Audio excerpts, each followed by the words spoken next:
Right, evening, guys. We're all live now. Evening. Just wait for it all to kick in. It's been a long day. It's been a long bloody day with all the running about and all that. We've got 5 already.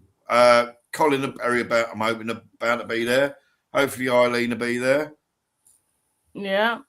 So that's going to go up to 6 in a minute because. Sorry, hold on. Come on, get down, please. Get down. That's good. Linda's just fixing her feedback, then. Sorry? Getting an awful lot of feedback then. I just muted my telly as soon as it came up because it wasn't coming up, and I forgot I hadn't muted it. Right. I'm muted now. Yeah. Right. So tonight, cursed Hollywood movies. There's obviously like we're bound to one of us are bound to mention the really well-known ones. Ultimately, I want to try and see if we can figure out whether these films are. Sorry, all I can see is a cat starfish. Get that. Ultimately, try and work out whether these films. Evening, Cole. Work out whether they are actually cursed or haunted, or whether it's just a really good PR. Something weird's happened, and they've got all that coming handy to bolster ticket sales. So, who would like to go first? How many of them had a reputation of being cursed before they came out? I don't think any of them. I think it's always like a year or two later. Wasn't there a TV show that had that reputation? It was being made, and there were like ghosts on the set, and people were being affected by it. It was standard, a weekly serial. Yeah, I thought I'll look it up. The original Omen film, the guy that I think I can't remember if it was the writer or the director, but he allegedly says that before it all started being filmed and all the actors' roles and all that were chosen, he felt we shouldn't really do this film because it could be negative.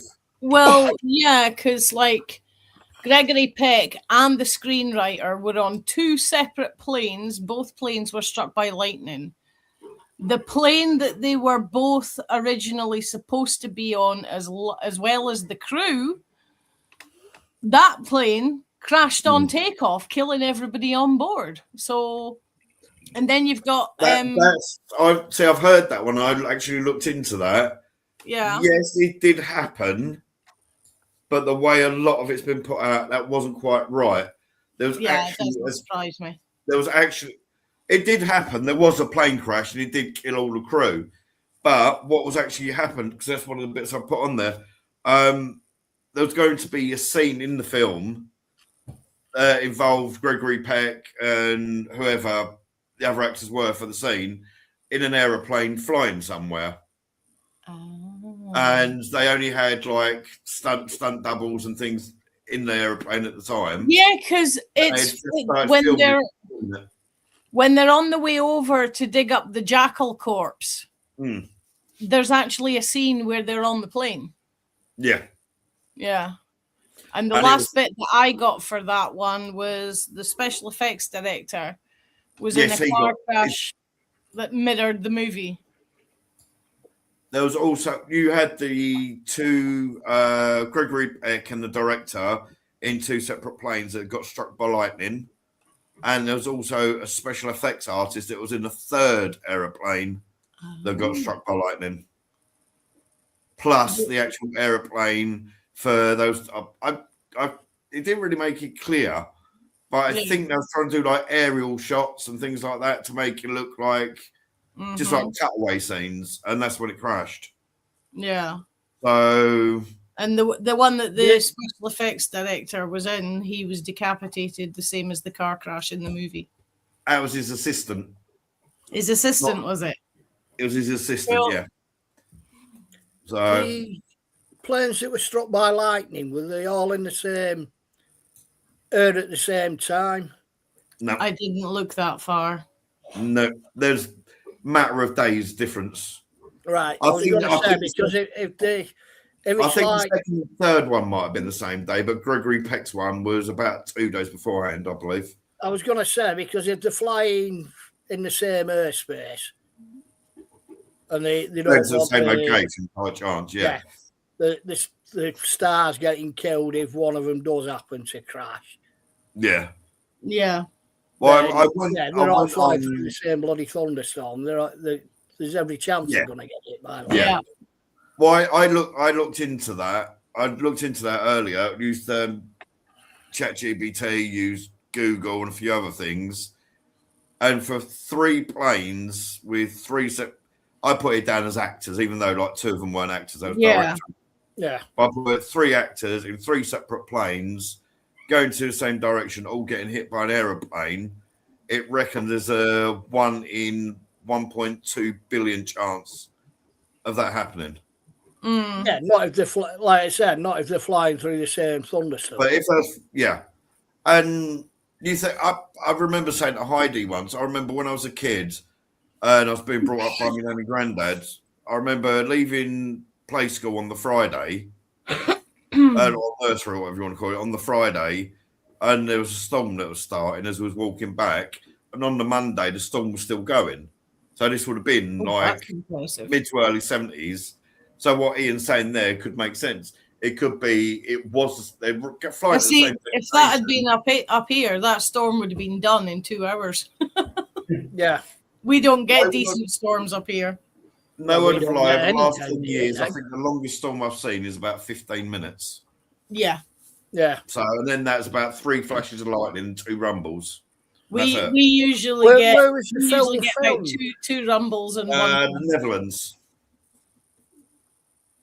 Nah. The Netherlands. A That lot of gets it. rid of one of my theories. One of my theories was they were maybe flying through mountainous areas which are prone to lightning. Possibly, I was thinking more if they were in America, flying across deserts where they are, again, renowned for storms, Yeah. summer Yeah. storms. Well, the most, I can't the, say the Netherlands are particularly known for. Well, it'd be as Well, flat as a desert, but that's about it. it's as Well, flat yeah. as- Netherlands is as flat as Witch's Tit, isn't it, really? There's Yeah. like next to no hills there at all. One of the ones I had heard the story to do with the film, and I had heard it's urban legend, but one of the most common stories that's out there is let me bring it up. So I did write down the person's name. Hold on. And of course, I've left my glasses in Heidi's car, so I'm probably not going to be able to read this.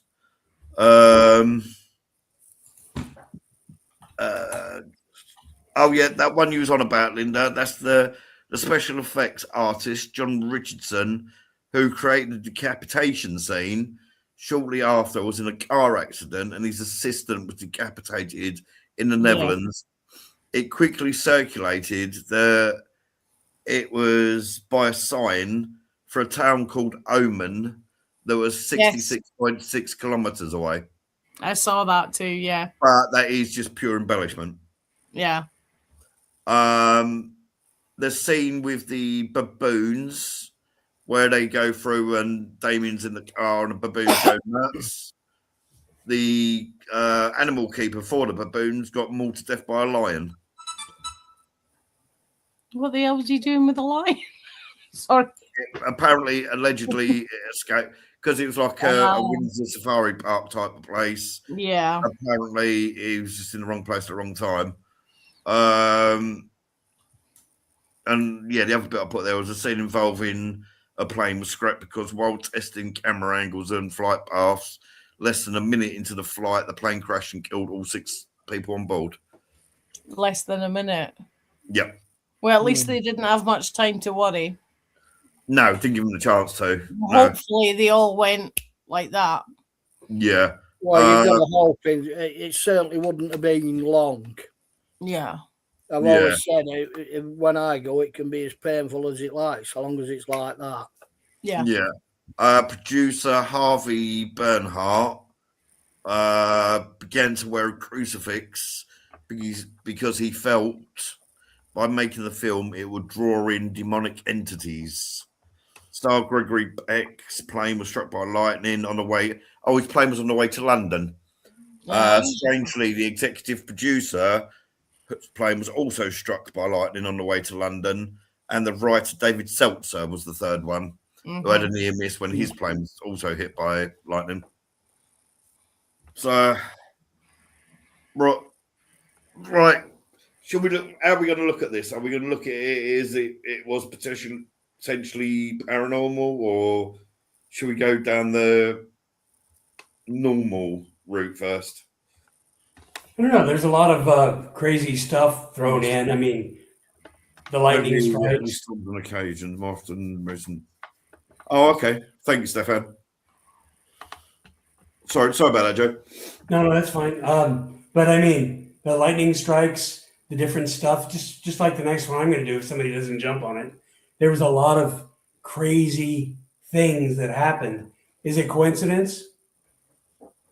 Who knows? Yeah. But I mean, to have a show, a movie, a production going on, and so many things bad happen. Well, how about that other production going on across the way that's about a happy family driving their car through Paris? Are they getting the same stuff? Yeah. Generally, no. It's going to be this bad one. It's or this scary movie or whatever is going to have all sorts of bad stuff happening. I don't know if it's coincidence. I just wonder if it's just not, the phenomenon where everybody thinks that a place is haunted, and pretty soon it becomes haunted. It creates one. Yeah. I'm just wondering if that isn't the case while they're filming, that they aren't creating all of this Because stuff they're all going on. thinking along that lines. Yeah. Exactly. Yeah. That's kind of what I'm wondering if that's not the case. The other thing that crossed my mind with this is it's like the Pharaoh's curse. Yeah. People stringing it together. It happened over a long, long time. The first death, but he was a part of that. Oh, it must be part of the curse. The first death of anybody that went into King Tut's tomb was 14 years after it was opened. Yeah, exactly. So if it's a curse, it's got to be a curse. Maybe 14 hours or 14 days if it was genuinely a curse. Yeah, that's what I mean. Accidents happen all the time, don't they? Yeah. The first death they said for King Tut's tomb was a canary got eaten by a cat. Cats eat birds. Well, has nobody ever seen the Sylvester cartoon before? Exactly. Sylvester never gets a chance to actually eat it. Yeah. When he does get it in his mouth, he's usually battered. Yeah. With 14 years between the opening of the tomb and the first death, I'm thinking maybe somebody had to translate the hieroglyphics. Yeah. I've just got a funny feeling that they ordered the curse off of wish.com. It came in real small. Yeah. Stefan, the paranormal has really got an influence on plane crashes. Yeah.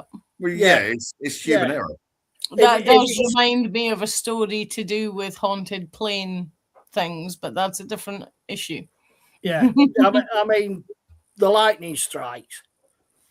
If it's storm season, and you're up in the air, it's going to happen. I mean, I've been in aircraft that's been struck by lightning. It didn't affect the aircraft, but you can clearly see the wing getting hit. Yeah, because they glow blue apparently, didn't they? Yeah, it was. I've never been in a plane, so I would we were flying over Paris. Let me just check something. Yeah. And we're looking out. Oh yeah, you can see Paris. You can see the Eiffel Tower lit up way over. See the Champs-Élysées, and the next thing there was a what there, and then we flew into a storm. Yeah, but aircraft they're not earthed or anything, so there's no chance of getting electrocuted from them. So unless it actually knocks out systems, and I believe given that they are metal boxy flying through that sort of thing, they are designed to withstand it. And I just had a look. The filming and production of it began in October. So you leave in summer and starting to go into winter. Wouldn't that be like quite a prone type of area for? Yeah, so Yeah. you've got a better True. chance of a hot front hitting a cold front. Yeah. And bang. Yeah. Stefan, remember when that German pilot deliberately crashed a jet in the Evening, mountains? Barry. It's known he was nuts, but if you want to spin it, did something influence him? No, I have no idea about that case, what he's on about at all. Yeah. To the party, was preoccupied. Hope all's well. Yeah, all good. Thanks, buddy. Yeah. So, right. Who wants to go next then? Well, I've got one pulled up and even images to go with it. So Yeah. let me put up some images real quick. Well, Just pull them down from the webpage. touch wood. My computer's working really well tonight. So, Don't say it. oh, here we go. This is Gob. Hey, that's my ex.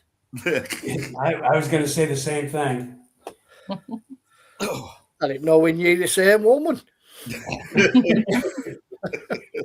Okay, so here we are. Of course, this is Yeah, The no, Exorcist from 1973, book written by William Blatty. The movie was directed by William Friedkin. Supposedly a film about demonic possession. Gosh, And there was- weren't you? she's my baby. She's gorgeous. But yeah, there was a lot of things happening during the shoot. Now, once again, is it coincidence? Or did they think all this up because it was being thought of? The energy got together and made it happen? Or is it just something happened because they were doing bad movies? You know, bad Topic. Yeah. possessed movies. Yeah. But a mysterious fire destroyed most of the set at one time, leaving only the possessed girl's bedroom intact. I believe that was only on about the second day of filming. Yeah. So, I mean, yeah, things happen. Accidents happen. It's been said. You know, somebody might have been smoking and set their cigarette down and poof, off it went. Multiple deaths were linked to the production, including cast family members, a night watchman, and others. Reports cite around 9 total. That's a lot of people to be dying during the production of a movie, all related. Yeah. You know, friends, family, cast, that kind of thing. Actors and crew reported eerie feelings, malfunctions, and injuries. Even some brought in priests to bless the set. Yep. Definitely a classic. Yeah, that's gonna help. That's my second job. They're doing investigations for just that kind of a thing. Extreme realism of the effects and performances fueled rumors that something demonic had been stirred up. There you go. You've got the feeling. You've got the thoughts. Everybody's putting that energy into it. Did it really happen? Is that stuff real? And of course, it's based loosely on real events as well, isn't it? So, Correct. Yeah. Listeners, I mean that's just how it goes. It's the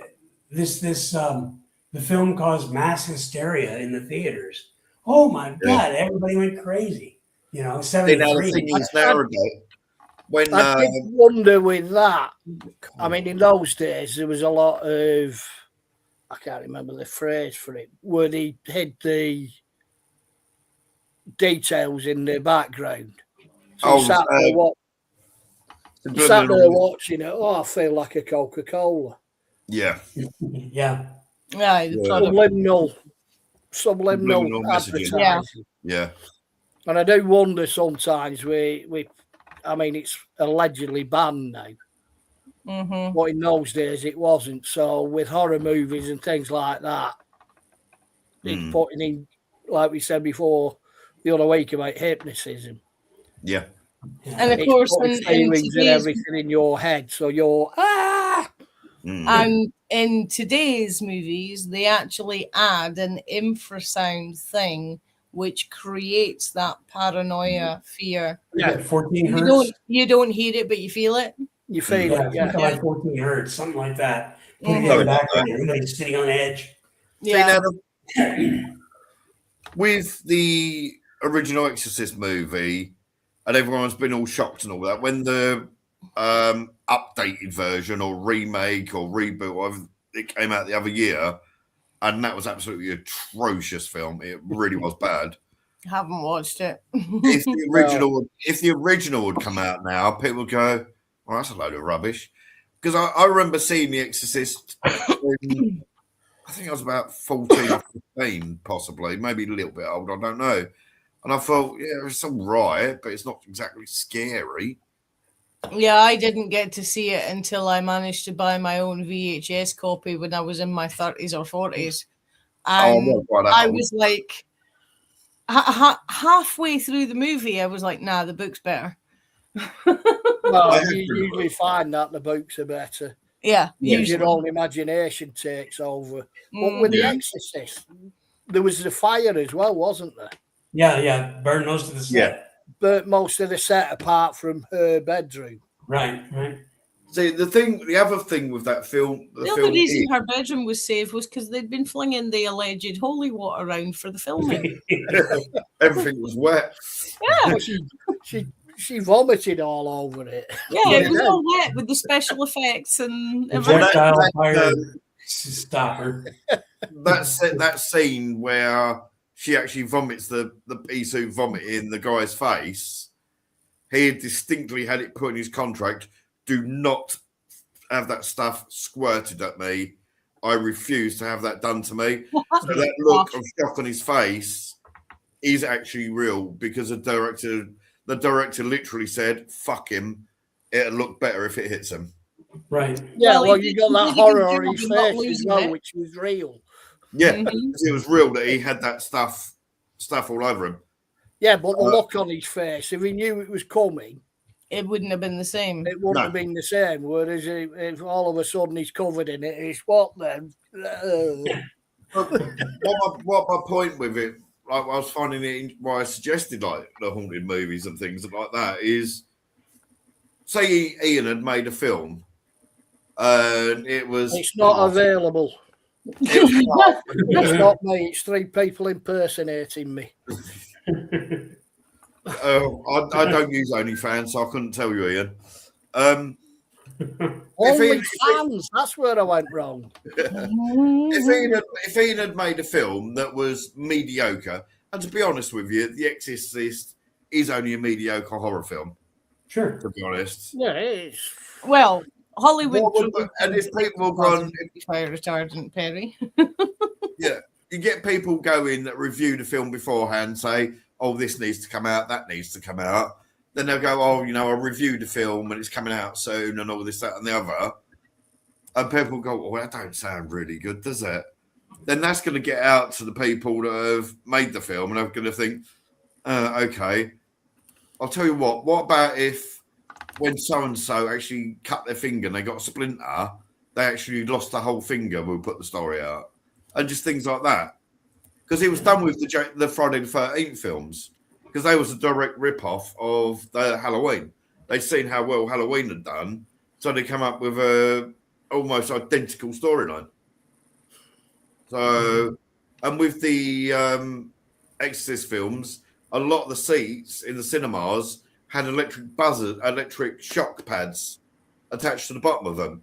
So when the scene, yeah, because a lot of them had that installed when the Tingler came out in the 68 or something. Yeah, it's got. Yeah, I think it is about 68. Yeah. Or, no, actually, it might have been a bit earlier than that. Yeah. But yeah, I know the film. Yeah. But usually, when you get somebody reviewing a movie, I look at what the paid reviewer says, and I do the opposite of what they say. Yeah, if they say this movie is fantastic, I want to go see it because those people are generally idiots.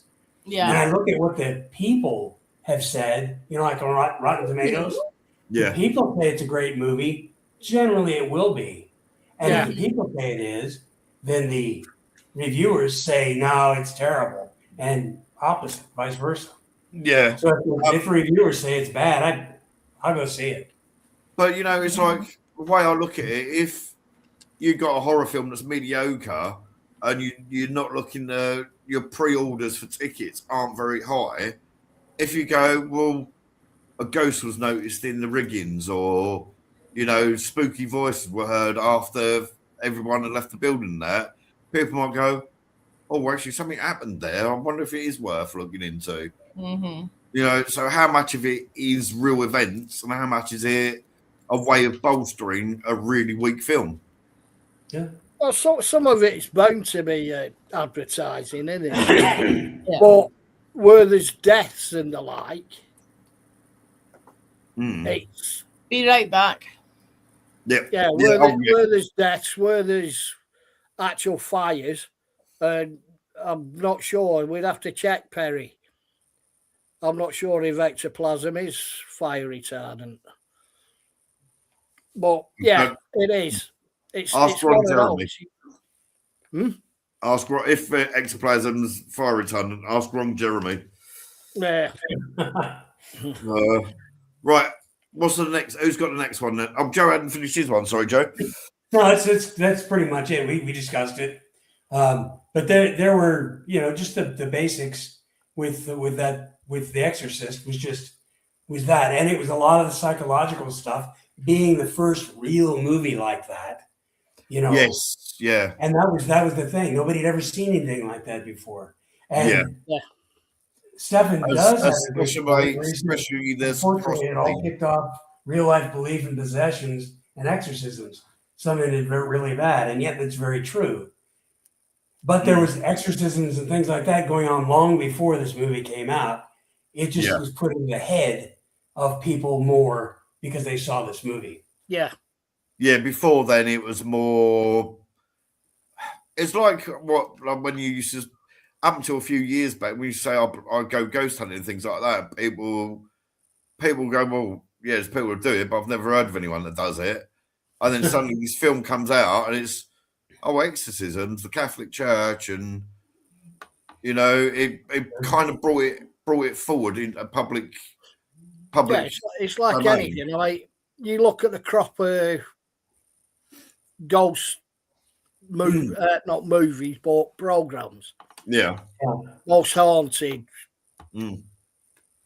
Bilbo and his crew, and all the rest of it. In fairness, right, with Most Haunted, and this is obviously just my opinion, before Most Haunted came out, it became a staple of British television for a while. I don't know what it's like in America, but in England, if you went, I believe in ghosts, or I go out ghost hunting, I go, don't go near him. He's a right weirdo. He believes in ghosts. Yeah.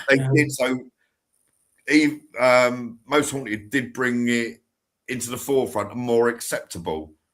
Right. Like for instance, when Chris Cornell or Chester Bennington committed suicide, it brought the fact that people can now openly talk about having mental health problems. I always have, because it's not bothered me, because that's who I am.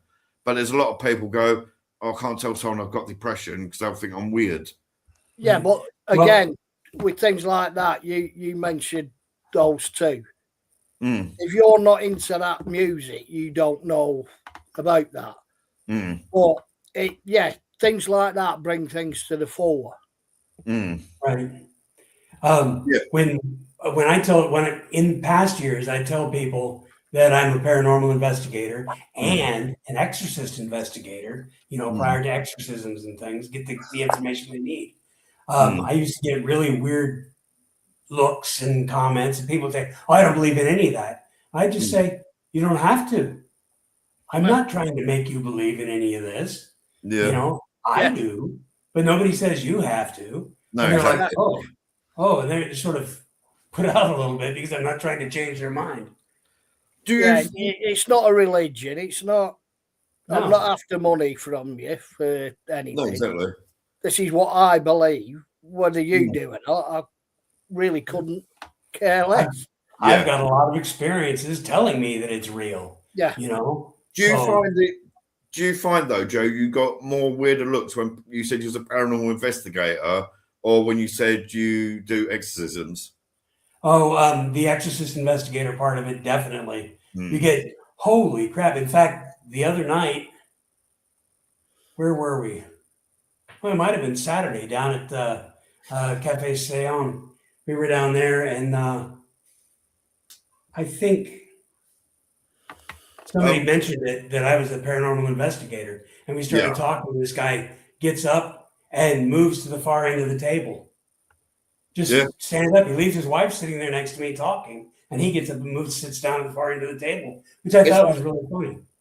It's like I said to you before, when I actually had hair and I was goth, I used to wear like fully gothed up, the eyeliner, the black hair, all the goth clothes and things like that. I actually had a priest go like that, do the sign of the cross, and cross over the road when I was walking down the street. It's just it's people's ignorance. Yeah, well, I mean, to be honest, a lot of goths do look scary. They all look the same. It's the same with, it's the same with skinheads. Yeah. Jeans, or the racists.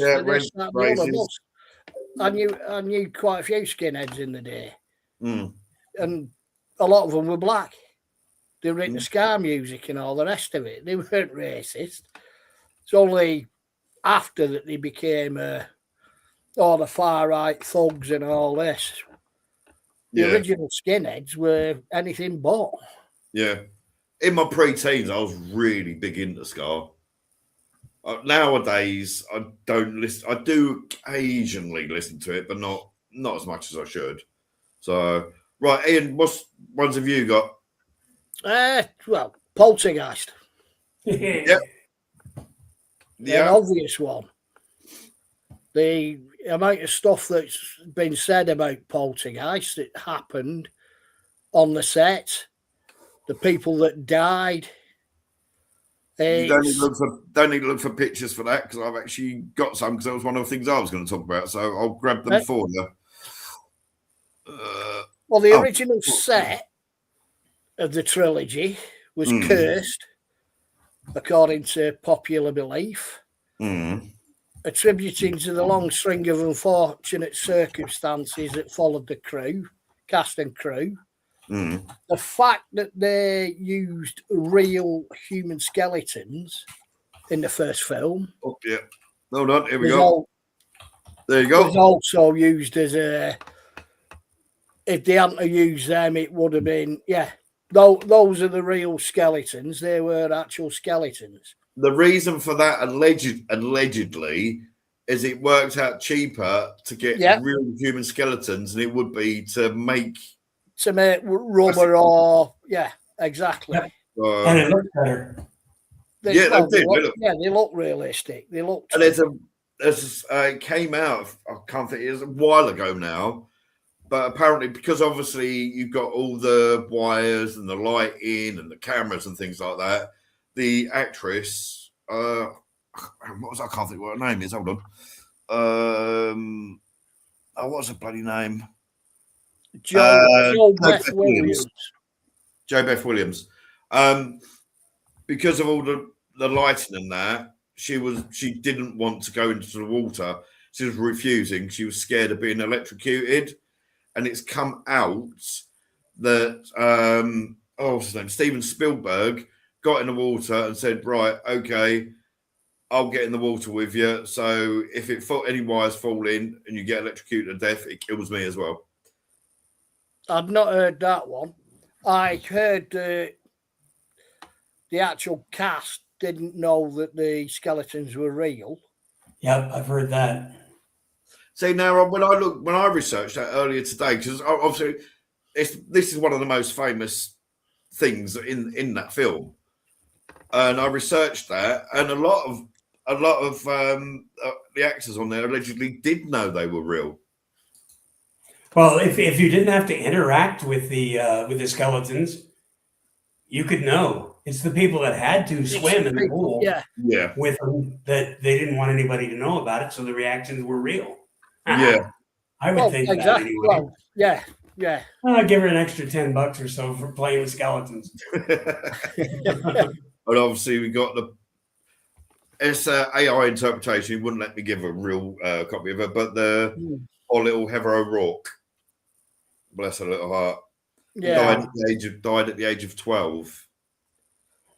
Well, there was people died but it was in the span of the 3 movies. The same year that the first movie came out, Dominique Dunn, who was Dana. Sister, wasn't it? Well, Yeah, no, Dana, the yeah. sister. She was a 22-year-old. She was strangled in a driveway by her ex-lover. See, now that's the thing. That's because you've mentioned it, so I'm not going to really go into what I've written down. But I watched about 3 or 4 things I watched about it. Most of them said she was strangled, but there was one that said that she was actually stabbed to death by her boyfriend in the drive. There was a guy who played Pugsley. Was murdered with an axe at his home by an ex-con who wanted to steal his car. Christ, I didn't know that one. This happened over the space of the 3 movies. So she was strangled by her ex. Yeah. Julian Beck, who played Kane in the movie, died of cancer. Yeah, bowel cancer. Stomach cancer, Yeah. Will Sampson, who played Taylor, died at only 53. Yes. After kidney failure from a post-operative. Post-operative. He had a heart and lung transplant. Yeah. And his kidneys packed up on him. And what I didn't know about Will Sampson, he was a shaman in real life as well. I believe so. I didn't really look into that side of it, but I had heard that previously. Yeah, and it's alleged that he done what's the bloody word? A ritual around the set to try and stop any bad vibes. Yeah, it's again, you gotta wonder because there's all sorts gone on. I mean, the little girl, she died at 12 before the final film was actually released from a severe bowel obstruction. See, and that's the other thing you were saying before. How far after the event do you look before you're saying, it's connected to the film? That I mean, I get ill. When I get ill, my mum still blames me working at Sellafield. 30 odd years ago, 40 years ago. Yeah. So that's the other thing with Heather O'Rourke. I remember when it came out that way back when in the 80s that she died. I clearly remember news reports saying that it was a congenital heart disease that killed her. But now, when you look into it, it says it was a severe bowel obstruction that was wrongly diagnosed. So that might be where the confusion comes from. Because I believe they were. I've not really looked into it, but I believe they were treating for something else. Oh, okay. Richard Lawson, who played Ryan, was aboard US Flight 405, which crashed on takeoff. Christ. Killing half the plane's passengers. Richard actually survived it. So, again, you can't put that down to the curse, because if it was down to the curse, he'd have died. Yeah. But, like I said, the 3 films were filmed over a good number of years. Yeah. But people are still saying, it's down to the curse of the movie. And Poltergeist 3 is actually on YouTube, free to watch at the moment. Yeah. So I'm tempted to watch. So I don't remember. I'm sure it's the one set in the tower block, isn't it? I can't remember. I don't think of it, to be honest. And on that, I don't think I've even watched it. I think I have, but so I was actually toying with watching that. But I've just had so much going on the last couple of days. One thing that did interest me. Yes, you're right. I am, right.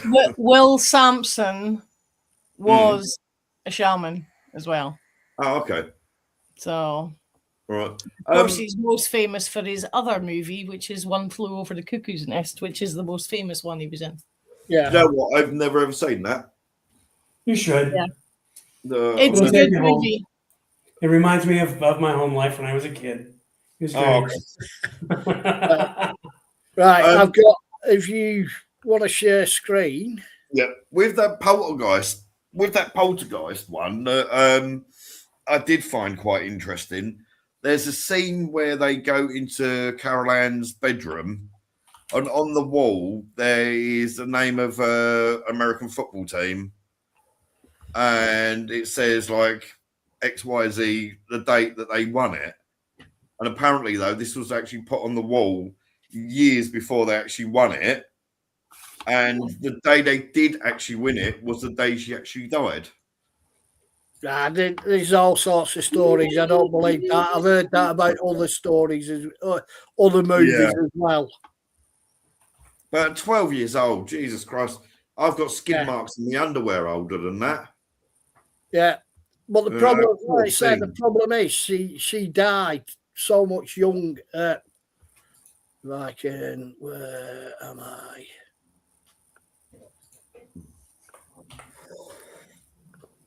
Oh, yeah. Why is this not playing now? It's not me that's got control of it, is it? No, that's you. That's No, definitely it's you. me. This is the actual. Let's run it back. Mm-hmm. This is her sliding in, and then all of a sudden you get. Yeah. Because they were told there would be coffins, they weren't told about the rest. Yeah. And like I say, those are real. Mm. You That kind of makes me think, Jesus Christ, that shows you how much the human life is actually worth if you can buy a dozen of them randomly to put into a movie. yeah. Yeah. You know, at the time, they'd obviously had to have asked the family's permissions. But, like, what about now, like 40 years on? If they see that, you know? Oh, that's grandma that's just like got her head. Yeah. Me granny was in Poltergeist. She's a third skeleton that comes up. Yeah. She never got paid for it, though. Well, there are alleged. I've not actually ever looked for it, but allegedly there are images, like on set scenes, and it's got Joe Beth in the water, and there is a male figure in the water that is alleged to be Spielberg. Yeah. So, but then again, there's been so many films that say yes, he was involved. He was the actual real director, and others say that he wasn't. So, I don't know where it stands on that. But you see her tracking mud into that house? My God. It's disgusting. It was horrible. She's all wet. She's got body parts stuck to her and everything. She's running through the house. Somebody's going to have to clean that up. Yeah. Glad it's not me. This house. there was something else I wrote down about it. The lady. Oh, yeah. No, I had mentioned about that. About Sam doing the exorcism on the set. Mm-hmm.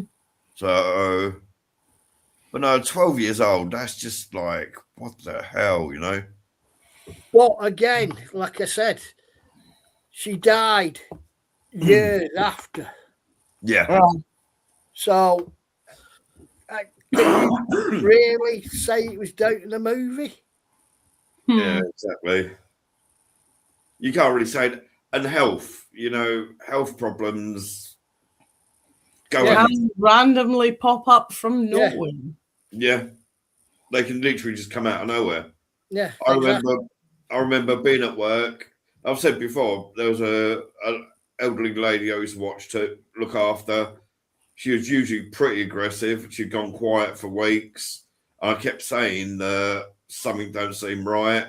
I went into work one morning, an ambulance was outside and it was just pulling off. I walked in and said, "What's happened?" They went, "She died. Looks like she'd had a twisted bowel for about 5 or 6 weeks." Yeah. You know, Oh, no, yeah. One of the lads I used to work Mm. with, very similar sort of thing. He'd been looking forward to his holidays. Mm. We've been chatting about it. We'd been having a crack before he went. Gets to the airport, starts feeling a bit ropey. Yeah. Gets on the plane. By the time he got to the other end, they had to rush him back. He got problems with his stomach, rushed him back into hospital, took 10 foot of his lower intestine out because it was cancerous. He got bad cancer. Yeah. Never had any symptoms whatsoever up until that day. One of my friends, it's nearly 20 years ago now. He got up for work. He was one of these, he was an early shift bus driver. So he was up for work. He was just about to leave the house about 6 o'clock. And he said he felt a bit fluey. So his wife gave him some paracetamol and a Lemsip. And before the kettle had boiled for the Lemsip, he was unconscious in the lobby. The ambulance got to him. He remained unconscious. They took umpteen blood tests from him. While they were taking the blood tests, he went into complete organ failure. Christ. And they organised an air transfer from our hospital down to Glasgow, which is a lot more tech and a lot more up to date than our one. Yeah. And my poor pal died on the tarmac halfway between the ambulance and the helicopter. Oh, Christ. Literally an hour and a half from feeling a bit fluey. When all the tests came back, he had 3 different types of cancer, which nobody knew about. Christ. He was in kidney failure. His liver had failed, and his heart just gave up to go with it. Wow. I turned around and said to his wife, I says, I'm trying to cheer you up a little bit. I says, but whatever appointment he had upstairs, obviously they were worried he was going to be late. Yeah. Yes. Poor bugger. Because heart failure, and then all the other tests came back, and it's like, oh my God, how was he still alive to that point? Well, that was the same with John. Mm-hmm. That was exactly the same with John. He lasted another 8 months. But he came back into work. He was receiving treatment and everything. Yeah. They found out he got skin cancer. Then they found out he got liver cancer. It's only a matter of time then. I was always brought up is when it's your time to go, it's your time to go. Yeah. My adoptive mum's, I can't remember if it was a grandfather or a great-grandfather, had double lung cancer. They told him he wouldn't last a month, and he lasted another 14 years. Yeah, a couple of years, about 2 years ago, one of Heidi's friends was saying that a mum had been taken into hospital. She'd been getting chest pains and feeling sick, and a doctor diagnosed her with acid reflux. They thought it don't seem right, so they took her to hospital to get her checked, and it turns out that she'd, in literally a matter of weeks, she'd gone from nothing to stage 4 cancer. That's the human body. That's the human body for you. Like I said, John had no symptoms whatsoever, yet 10 foot of his lower intestine was absolutely riddled with it. Because it's part and parcel of your body. The body doesn't attack it, and they reckon if it starts going, that's it. It can go wham. Yeah, because it's present in everybody. Yeah. It's just the luck of the draw, whether it wakes up or not. Yeah. Yeah. My father's mother, Manan Dooley. Have to excuse me a minute. She started smoking when she was in her 20s, and she lived to be she died just after her 101st birthday. Wow. And they'd done checks. Ironically, I had to laugh because she went to the doctors when she was in I think she's about 86 or 87, and she went off, decided to stop smoking. And the doctor went, "You've lived this long. what's the point? Yeah. You know, so. But right, so when my granddad was diagnosed with cancer, he turns around and he says, "Oh well, I'll stop smoking." And the doctor turned around and he says, "You're stage 4 lung cancer, your esophagus, and all the rest of it. If you want a fag, have a fag." Yeah. Right, so we're over to you then, Lynn. See what you've got. Well, you've already done most of what I've done because you've done Caroline. Yep. You've done The Omen. We've done The Exorcist. Have you done The Crow yet? No, I'm waiting for that. I'm not ready for that yet. All right, I'll leave that one for you. The first thing that came to my mind was a really, really random one. Mm. And I honestly can't remember if it was the Addams Family or the Munsters. I think it was actually the Addams Family. Yeah. As in the TV series rather than anything else. Because I know Yvonne, yes, it is the Munsters, because Yvonne DiCarlo, Lily. Yeah. She, I think, was the first one to go, wasn't she? She was so sexy. She was such a beautiful woman. You know, Marilyn Monroe is... And she was the correct shape for a woman, unlike what you usually see on the TV. Like Marilyn Monroe, my God, Marilyn Monroe was absolutely stunning as well. Mm-hmm. You know, back then back then was how you built a woman, I must say, because they were nowadays it's like be as skinny as you can be, and it's I'm sorry if you're skinny and that's down to you, but I just personally like. And it shows you how sizes have changed over the year. Marilyn Monroe was a size 18. I thought she was a 16. It'd be an American 16. But it'd be... it's England slightly bit, Yeah. So she was an American 16, a UK 18.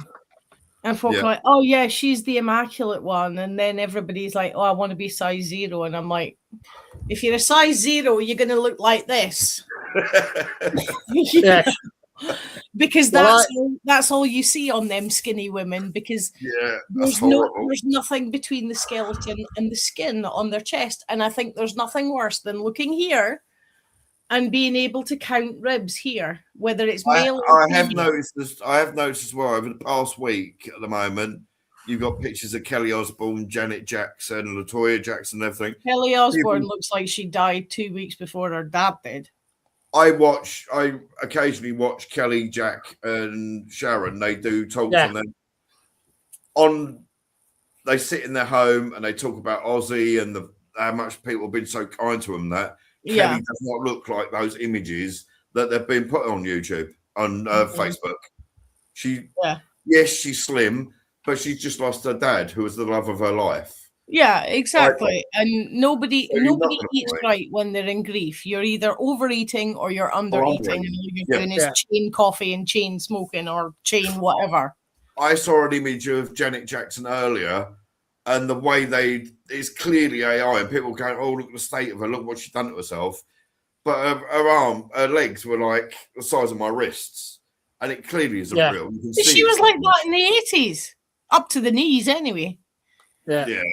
Well, I was told when she did the Rhythm Nation thing from the knees down when she was dancing, it looked like she was going to break her flaming legs.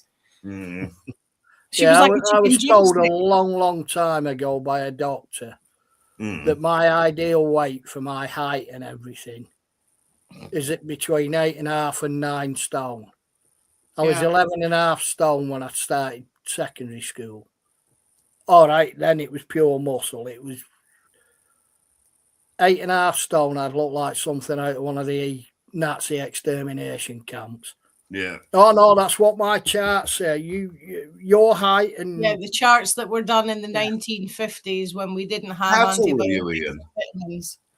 5'7", 5'8" on a good day. The same height as me. The doctors have told me I should be around about 10 stone 3.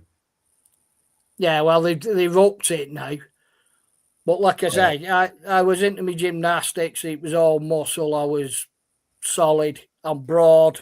as well. If I go by the old BMI It's garbage, I am medical intentions. I am more than double what I'm supposed to be if I go by them charts. If you go by, I'm By 12 them charts, they want me to be 6.5 stone. I'm sorry. I have in blokes sizes, I have a 48 to a 52-inch chest, depending on the cut of the clothing. With a chest that size and shoulders that size at 6.5 stone, I think the ones on Schindler's List look overweight. Yeah, you'd end up on your nose every 5 minutes. My calves are bigger than most shoulders to hold people's these. thighs. Yeah.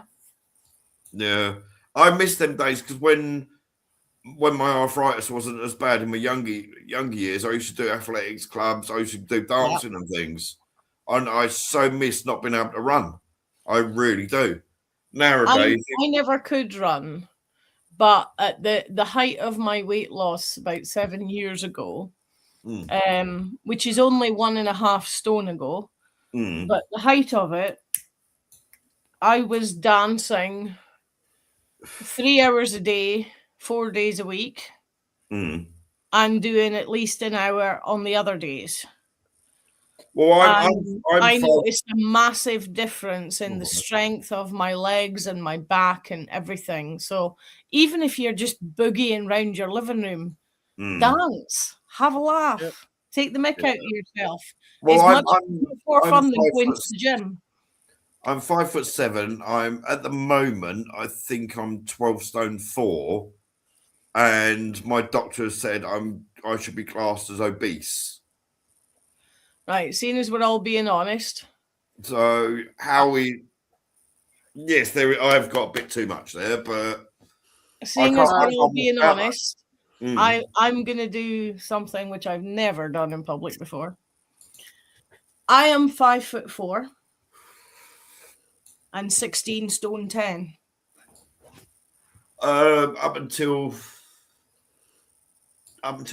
2019, I was 15 stone 11 pounds, I think it was. Yeah, my absolute worst. I was touching on 20 stone at my absolute worst, and I looked like the She Devil, if you remember that TV series, or Mrs. Crunchbull.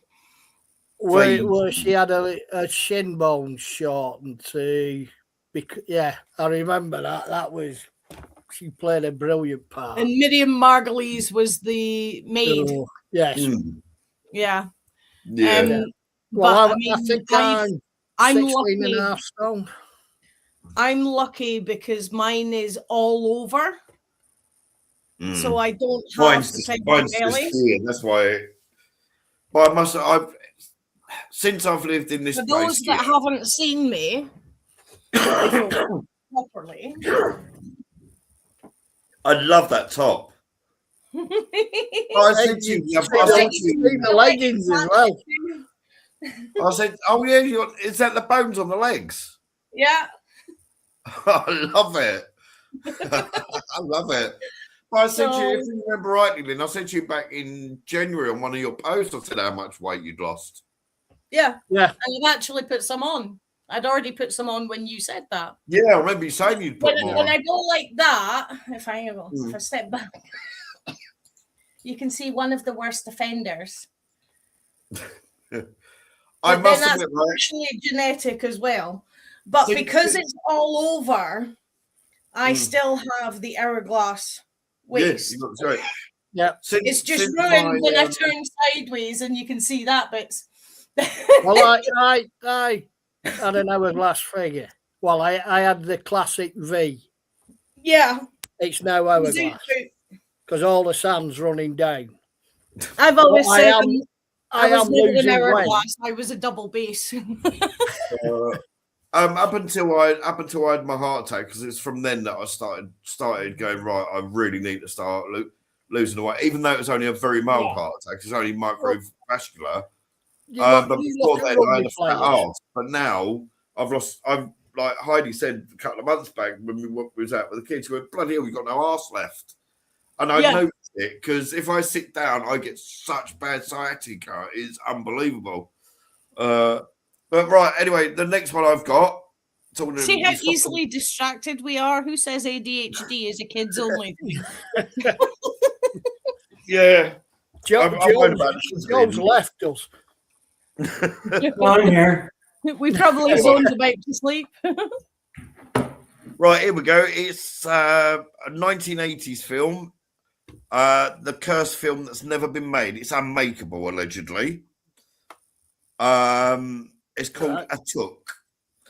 4 multiple actors linked to the film that were given scripts have died after reading it. 2 actors that started the filming died while making it. Up until this day, it's basically been put in a safe, and the person that wrote it has refused to ever let it get made.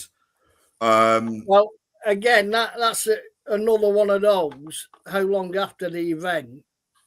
Actually, during the time of the event. Yeah, but This John one. Candy died in 1994.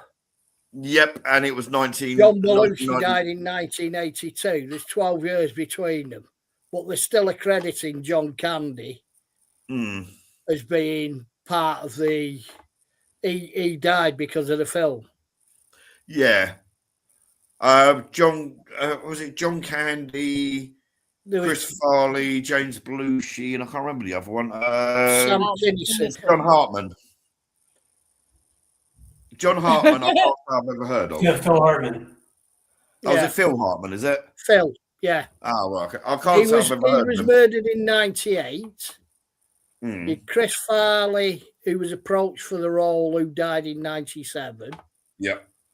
Michael O'Donoghue, who was a screenwriter, died of cerebral hemorrhage in 94. Mm. Like I said, John Candy died of a heart attack in 94. Yeah. Sam Kinison, who signed on and filmed scenes, died in a car accident in 92. Mm. And John Belushi Drug overdose. died in, died in 82 after expressing interest in doing it. So, and it was only a few hours before James Belushi died that him and Robin Williams had been on the old Devil's Dandruff together. yeah. So, Well, again, John Belushi, 82. Phil Hartman, 98. that's 16 years between them. Other And actors that anything we else? considered: Will Ferrell, Jack Black, John Goodman. It's not even All a scary considered- movie, it's a comedy. Yeah, all considered for the for the role, but they haven't died. So Yeah. Yeah. Yeah, it actually says on the Wikipedia page about the movie, it's urban legend. Yeah. But it's like we've said with a few of the others. How long after the event do you keep attributing it to the curse? See, if it had been like, not 1984 actor, whatever one it was that died that year, here's your script, then they died. 1998, here's the script, then they died. Yes, you might say there is something there. Yeah. John Belushi died in 84, but like I said, Phil Hartman in 1998, 14 years between them. Yeah. Every time we think about doing it, whoever we get in touch with dies. Really? You know, if you've seen the movie where John Belushi goes to the toga party, you know he's not going to last very long. Yeah. After that, seeing that, it's like, he knows that that part way too well. Yes, he wasn't acting. Exactly. He was just having a weekend. Also, you think about it, because of the type of character they needed for the lead role, they needed an overweight actor. And an overweight man of a certain age who is more likely to have a heart condition or whatever. And also, I don't know about Phil Hartman, but I know the other three had drug, like heroin and cocaine problems. Yeah. So heroin and Well, cocaine, like I don't know. Phil Hartman was actually murdered. yeah. Well, his wife murdered him or something. I can't remember. Hang on, trying to find out.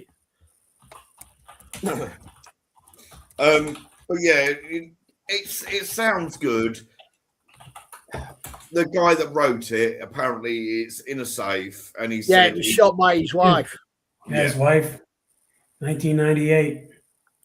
Now, it being in the safe, and the guy that wrote it said he's never going to get it released, which is fair enough. You know, he wrote it; it's down to him. But it's simply the fact that the lead role that he needed a morbidly obese actor to play the role.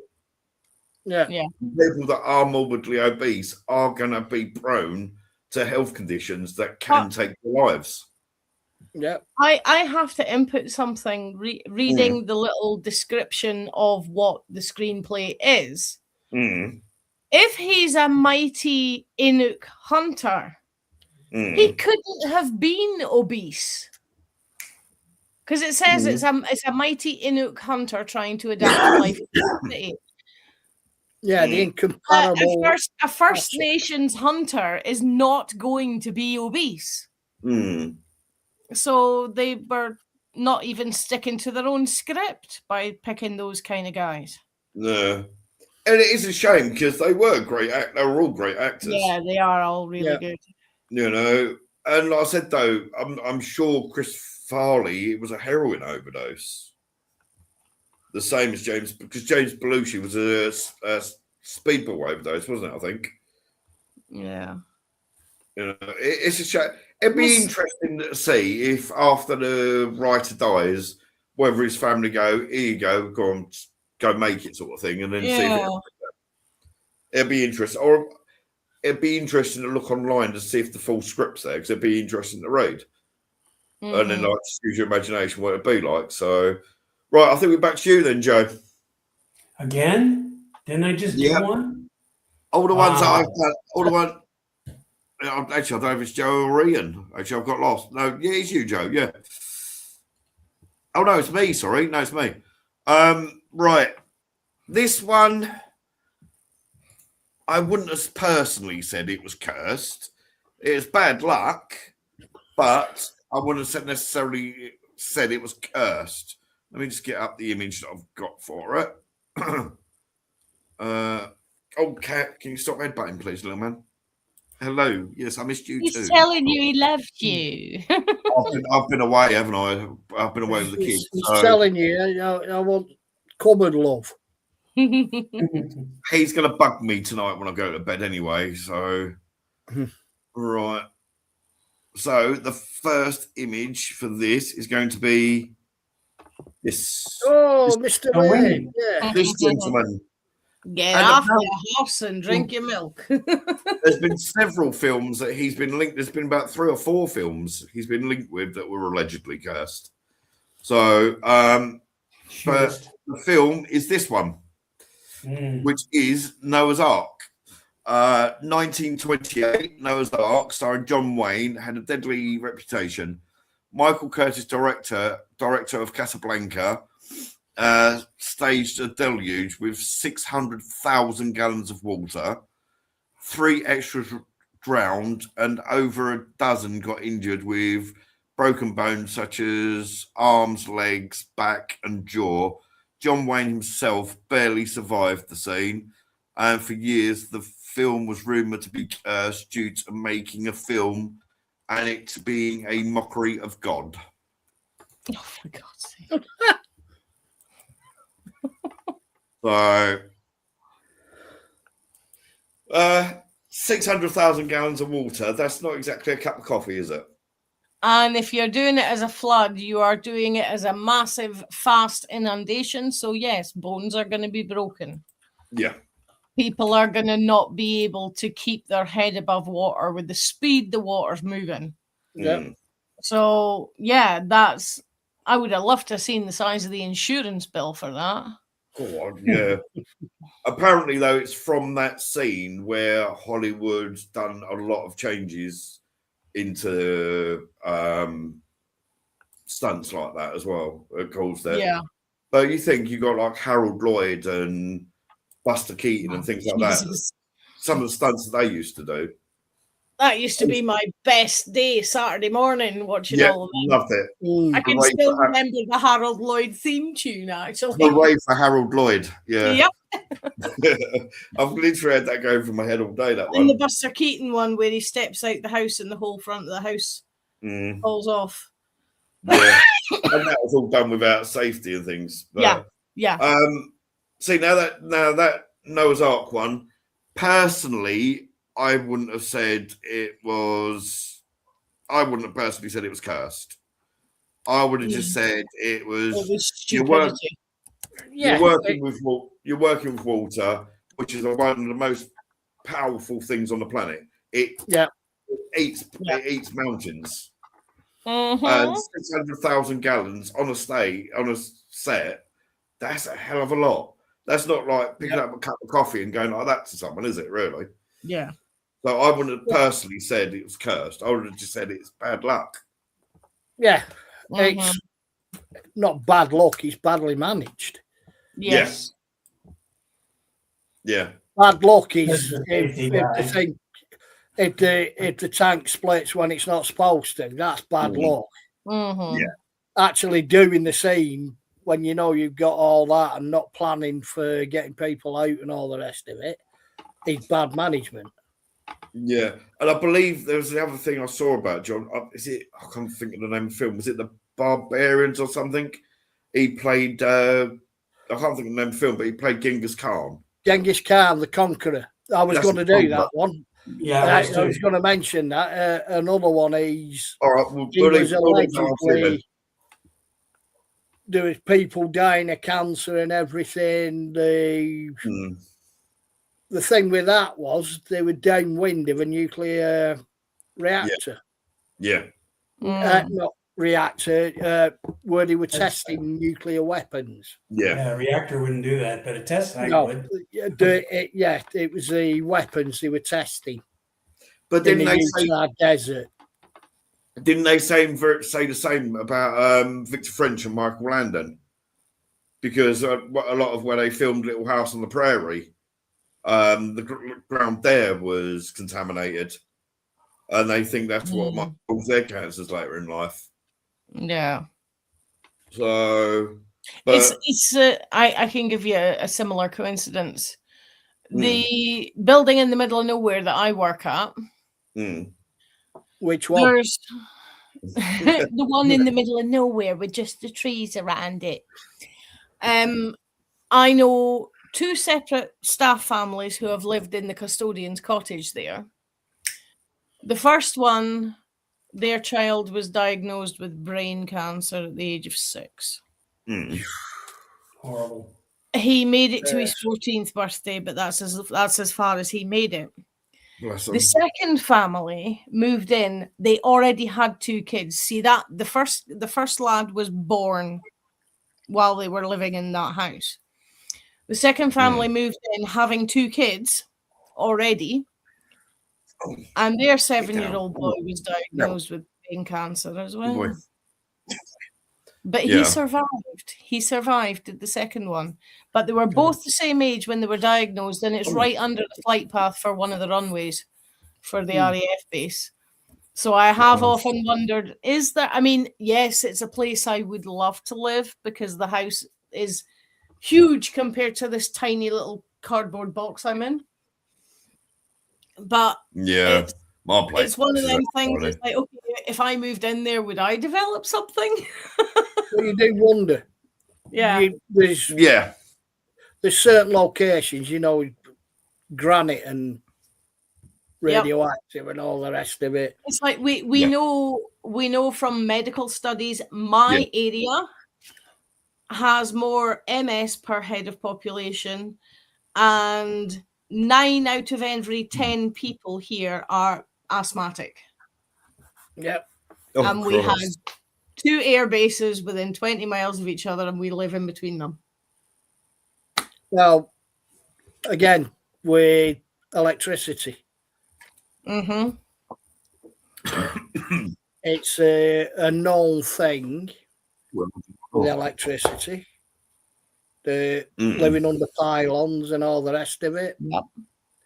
People Just look at the travel sickness and hallucinations you get from having your bed too close to your electric meter in the house. Yeah. Or one of those old electric clocks with the flippy paddles. Yeah. Yeah, I had several people who called me and said our house is haunted. Go in and say, hey, I replaced that clock and give it a week. And they replaced the clock with something else, and all the ghosts went away. One of the lads I used to work with, similar sort of thing. His child was diagnosed with some form of, I'm not sure if it was leukemia.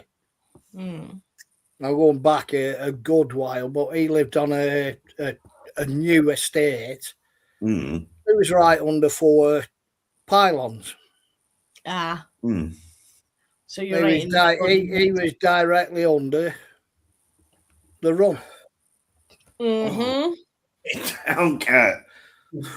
He wants to be on telly. All right, what we got? My turn. Bella's been on. It's my turn. Yeah.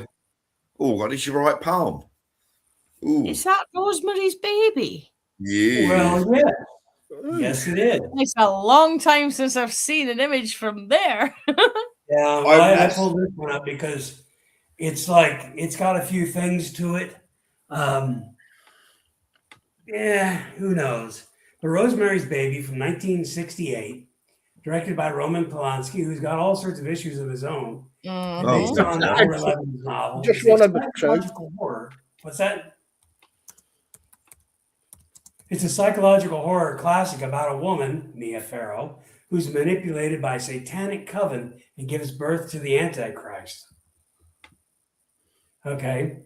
So while the film itself really has no on-set hauntings in a ghostly sense, unlike some other productions that we've talked about, it has a long-standing reputation for being cursed by a string of tragic real-life events, illnesses, deaths, and eerie coincidences affecting people connected to it.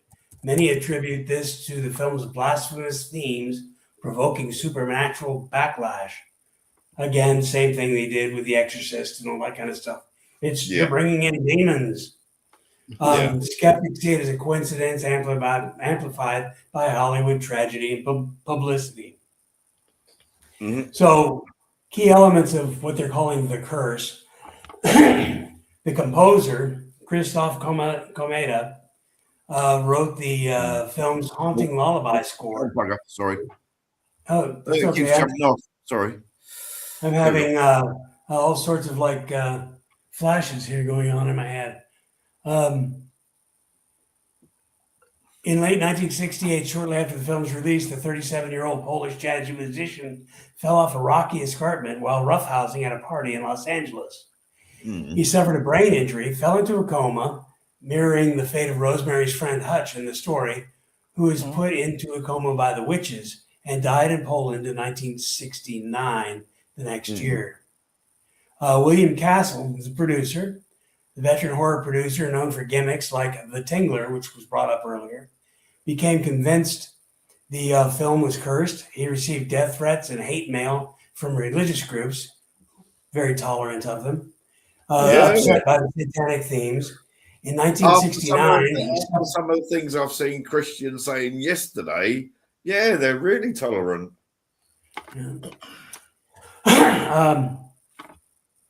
He suffered severe kidney gallstone issues requiring surgery. While delirious in the hospital, he reportedly hallucinated and yelled, "Rosemary, for God's sake, drop the knife." Okay. Cool. He survived, but his health and career declined afterwards. And then, of course, the connection between Polanski and Sharon Tate. Yeah. And then Polanski's pregnant wife, actress Sharon Tate, was brutally murdered, along with others, the other people. Even the poor kid who was selling radios died in his car outside the place. They Killed were by murdered by Manson the Manson family. family in August 1969 while Polanski was away. The killings happened while the film was still in theaters and carried heavy occult overtones. Manson claimed helter-skelter inspiration. Tate had visited the set and reportedly became interested in the occult. Always was. This tragedy hit Polanski's hardest and fueled curse rumors the most. Now, I've investigated. I've been on the property where that happened, but of course the house was torn down, and the only thing left of the original house was one wall from the kitchen. Okay. Yeah. And it stood there. That way they could call it a remodel instead of a rebuild. Because it had one wall standing. And then my friend David lives in the third house down from that property, from the gates of that property. He and his dad built this house hanging over the edge of the cliff. Well, the three houses are hanging over the edge of the cliff. The house wasn't built when the murders happened, but the first two were. So they were both sitting there. The maid came in, saw what had happened, saw the bodies, went to the first house. Nobody answered the door there, but she went to the second house, and a kid getting ready to go to high school that morning let her come in and talk, call the police and everything like that. And that's what got the police up there. Now, we've investigated Dave's house, which has a lot of activity, and the house next door. The Dave, I take it. Yeah. Yeah. Okay. Yeah, he's there. And then the house next door where the high school kid lived, it's an Airbnb a lot of times. So Dave rented that place as well. That place is really, really got a lot of activity. I think we've got a great place to go. Yeah.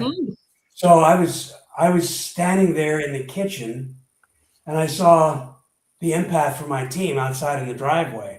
And she turned and looked at me. I guess she felt I was looking at her. She was out there, and she turned and waved, and I waved back, and the front door slammed. Bam! And there was nobody anywhere near it. It was like, that's awesome. And people heard it slam, but they were all worried about what their instruments were saying. They weren't watching what was around them. So Dave said, oh, they missed everything. But we filmed it all. But it was like, come on, people, get your head out of your equipment and watch what's going on. Yeah. But that was definitely an interesting. I've been there a couple of times.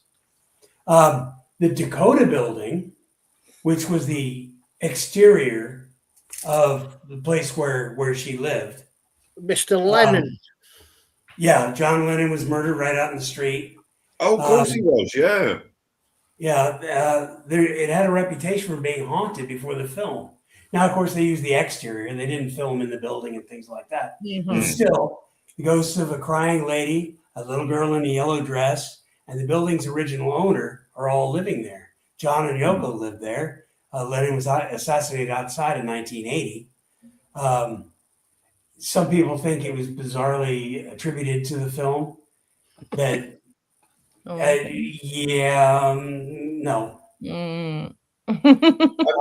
I must admit, I've only ever seen Rosemary's Baby once. Because everyone was saying, oh, it's the best horror film ever. And I was determined to get through it. But by the end of the film, I was so bored. I actually had tears rolling down my cheeks because I was so bored. I didn't have the tears, but I was pretty bored. I was 10. I was 10 when I watched it, and I thought it was brilliant, but I was 10. Right. Yeah, I was going to say I watched it as a kid, and I prefer psychological to the gore. I was scared. Me laugh. I was scared to go walk past people with prams for a few days after I watched it. As I said, I was only 10. There are some... It was one of those films when I watched it. I went up the stairs 3 at a time and jumped into bed from about 10 foot away. Well, see, I watched it in bed. The original, my brother and I, when I was 8 or 9, one of the two, we took the little black and white TV that we had in the house. We lived in North Las Vegas at the time. And we took that little black and white TV, plugged it in our room, put the antenna up, and very softly, we watched Night of the Living Dead. Oh, classic. And the zombies didn't bother me for years, though, but a skeleton getting up out of a grave and chasing after you bothered me for years. Yeah, but the zombies never did. And I finally realized there's no connective tissue. The bones aren't going to move on their own. So Joe's saying about the old black and white TVs. It's the only sport that I will watch is snooker, because being dyslexic when I was younger, I used to watch snooker and like use counting the balls, like red then black, and do that to help me with my maths. Right. And I clearly remember one of the commentators saying he's about to go for the green ball. Anyone watching in black and white is next to the red ball. I clearly remember that. I can't think of. Yeah. I can't remember what bloody announcer it was though. But even now, it just makes me giggle the thought of that. You know, it really does. I must admit, the old black and white films, like I said, all right, we've got CI and all the rest of it, CGI and all the rest of it. We've got AI now. But the old black and white horror films were brilliant. Nothing better. Well, I know very shortly the next Evil Dead movie's coming out. So very shortly, Evil Dead Burn, I think it's called. 38. 72. Yeah, something like that. We're not into Fast and Furious 97. But yeah, no, some of the old movies like Bela Lugosi and Peter, I had a real Peter fascination Lorre scared the shit out of you. I used to have a real fascination with Peter Lorre. I have no idea why, but there was just something about him. He scared the living crap out of me, but I couldn't stop watching him. I used to love Vincent Price movies. Yeah. Yeah. I can't think of the name of the film, but he played Peter Lorre played the vampire Dusseldorf, which was based on a real murderer from Germany, but I can't remember the name of the film. It's something like M or something weird like that. Yeah. Can't think what it's called. But them films were amazing. And you think this year there's going to be at least, I think they said there's 3 films that are coming out. They're going to be pure AI all the way through. There's going to be no actors in them at all. It's going to be AI and voice AI. And it's like, really? Dr. Fives. Oh, Dr. Fives as well. Yeah, with Vincent Price. Awesome. And it wasn't that scary and it wasn't that weird, but it just it clicked with me. It was just like, yes, that's great. I love that stuff. I'll tell you what, the one black and white horror movie that scared the crap out of me when I was a kid was Freaks. Didn't bother me. Oh no, that really, I don't know why, but that really scared me. And there was a lot looking of forward to my in-laws when I watched that. I said, well, that's what they're going to be like. But no, that film really. Right, so we're over to Ian. I think we're over to Ian now. All right. I've mentioned all the ones I was going to bring up. Cursed movies. One we don't tend to think of. And it's not the actual movie itself. It seems to be the actual role. It's Superman. Oh yes, yeah. Yep. I was Created going in 1938. I thought the actual Superman role is allegedly cursed. I would agree with that. I don't know how true it was, but I heard the original George Reeves that played Superman? Yeah. He wasn't the first. The first one was TV's first guy called Kirk Alwyn. Right. Allen. Yeah, Allen. The way he George was unfortunately Reeves typecast afterwards and struggled to find any other acting job. Mm. But George Reeves played it from 1951 to 59. Died under mysterious circumstances, just days before he was due to get married in June 1959. He was found dead from a shotgun wound. His death was ruled suicide, but his fingerprints were never found on the gun that allegedly killed him. And also, his partner at the time, I believe, was having an affair with somebody, and there was actually, I'd heard that there was a party going on at the same time. He was having an affair with the wife of one of the executives of MGM. Yeah, he was the one having the affair. Ah, right, okay. I know. How do you pull a gun's trigger and not leave your fingerprints on it? Well, he shot himself and then took off the plastic gloves. Yeah.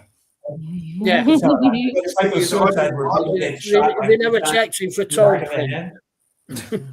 I don't know how true it is, but I'd actually heard that there was a dinner party going on downstairs, and he actually left the dinner party and went upstairs. I don't know. I'm not sure. But yeah. We've also got what happened to Christopher Reeves. Yeah, bless him. I love that movie with him. I tell you what, his charity that him and his wife set up have done wonders for loads of people. And of course, Christopher Reeves, that's another Robin Williams link. Yeah. Because him and Robin Williams were roommates, weren't they? Yeah. But you've also got Marlon Brando. Yes. Died in the same movie. He died 3 months after Reeves. Even the one who played the baby in the movie died at 14. Yes. Lee Quigley. Yeah. Lee Quigley or something. Yeah, that's it. Lois Lane, Margot Kidder. That was suicide. Well, Margot Kidder was involved in the car accident, wasn't she? Left her unable to work apparently for years. Yeah, and she had a complete nervous breakdown in '96 because of her bipolar disorder. Yeah, she committed suicide, didn't she? I believe. I'm sure it was suicide. It's like I said, so it's not a haunted particular movie, but more. I can't believe they're adding Richard Pryor in as the curse from the Superman 3 one. Saying his MS because it was diagnosed shortly after. What was that? But then again, I heard that. What? Ding ding. Yeah. The same tone as my washing machine, but my washing machine stopped hours ago and it's not lit up. I don't have anything in my house that makes that noise. No, I didn't hear it, to be honest. But we're saying with the Superman role being cursed, there's also like songs that they've said that have like that, like Norman Greenbaum, "Spirit in the Sky." Norman Greenbaum, whatever his name was, "Spirit in the Sky." He had that hit. His career didn't take off. Thankfully, Gareth Gates released that song, and then we got rid of it. I was gonna say his so there were some small blessings to us. How many one-hit wonders do you get though? Doctor and the Medics. Yeah, do you blame them as Doctor and the Medics have lived off of one song for 43 years now. What about the 27 Club? Yeah. I mean, there's a lot of people famous people who died when they were 27. Yeah. I'm wondering if when they were 17 years old, or right about that age, they went in and they made a deal at the crossroads for fame and fortune. And they got their 10 years, and at 27, there they are, they're done. Well, it's like I was gonna mention about James Dean, because you've got like Rebel Without Cause and things like that was supposedly cursed. And he died obviously in the Porsche Spider. but it's come out more recent, like within the last decades. People were saying that he was driving erratically, and it was this, and it was that, and it was the other. But there's people that have come out and said we actually saw him in the car, and he wasn't driving fast. Right. But then you obviously get the myth that the Porsche Spider was taken apart, and people have bought parts of the car and had it put on their car, and they've had accidents, and it's just there's urban a legend. lot of that. I like how they're saying that Robert Johnson is the OG member of the 27 Club. Yep. I've heard that several times. Yes. I like that. I love that movie. I sold my soul to the devil. Went Steve, away, Steve couldn't Vai play and this Ralph, to save his life, and came back a maestro. Steve Vai Vai and and Ralph Ralph Macchio, yeah. I mean, you Yes. couldn't put them two together in any other movie. No. Yeah.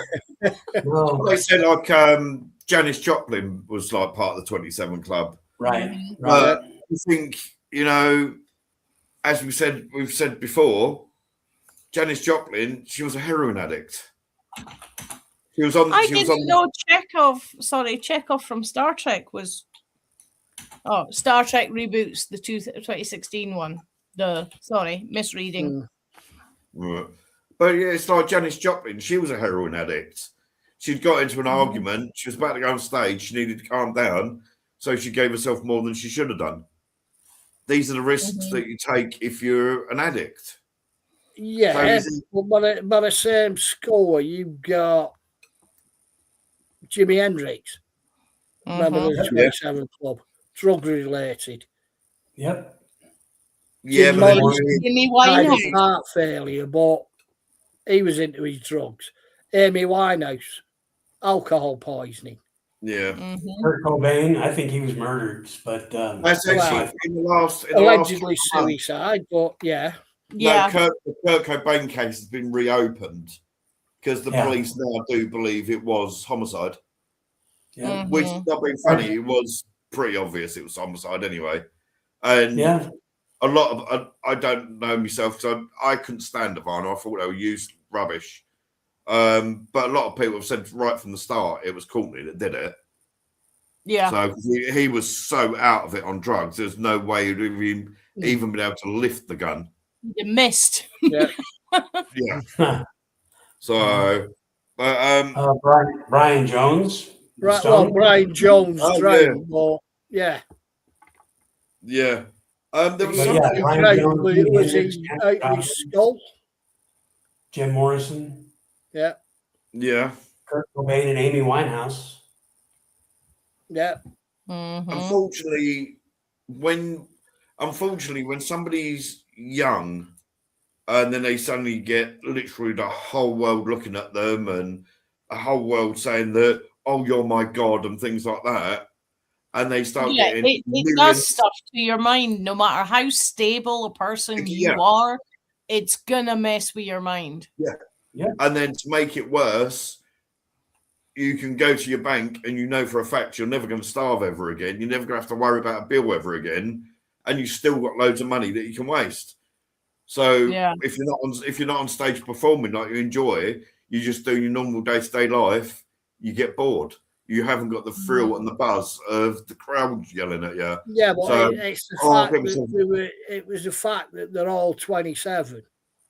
Yeah, that's the there's plenty of people died of drug overdoses and all the rest of it. Before they're 27 and after they're 27. Yeah. Why these people died at 27? Who were at the height of the... I mean, there was a guy out of Grateful Dead as well, wasn't there? Yes. Name. I can't remember his name. I can't remember his name. But Ron Pigpen McKernan. Ron McKernan, Pigpen. But with Jimi Hendrix though, there's just so many. Let me get rid of these bits. Sorry, get rid of in case anyone else wants to put stuff up. But with Jimi Hendrix, yes, he liked his drugs. He was drinking a lot, smoking a lot of weed, doing a lot of cocaine, a lot of sleeping around. A lot of people said it was his girlfriend got jealous because she found him in bed with a couple of women.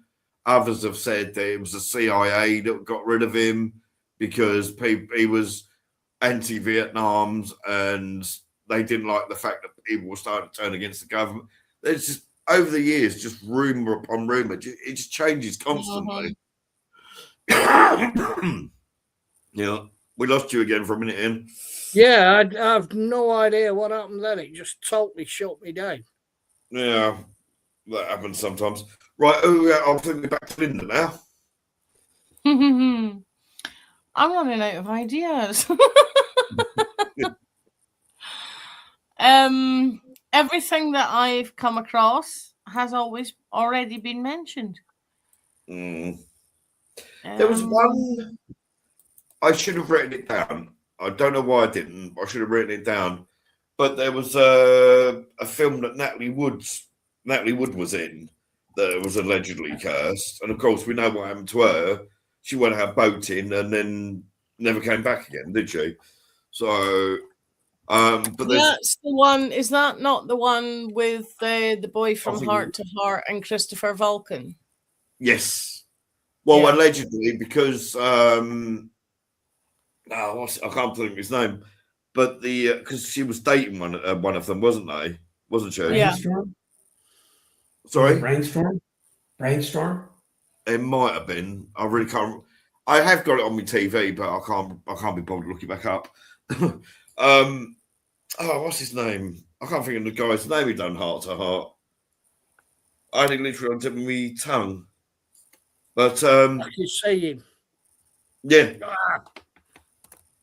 I've just found the bit that I was saying about the monsters, and it's you did start saying Robert about that. Wagner.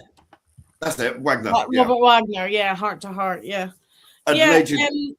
Allegedly, last year, Wagner admitted to the fact that he had killed her. How true that is, I don't know. But he's getting close to the end of life, and allegedly he said, I might as well admit it now. Yes, it was me that did it.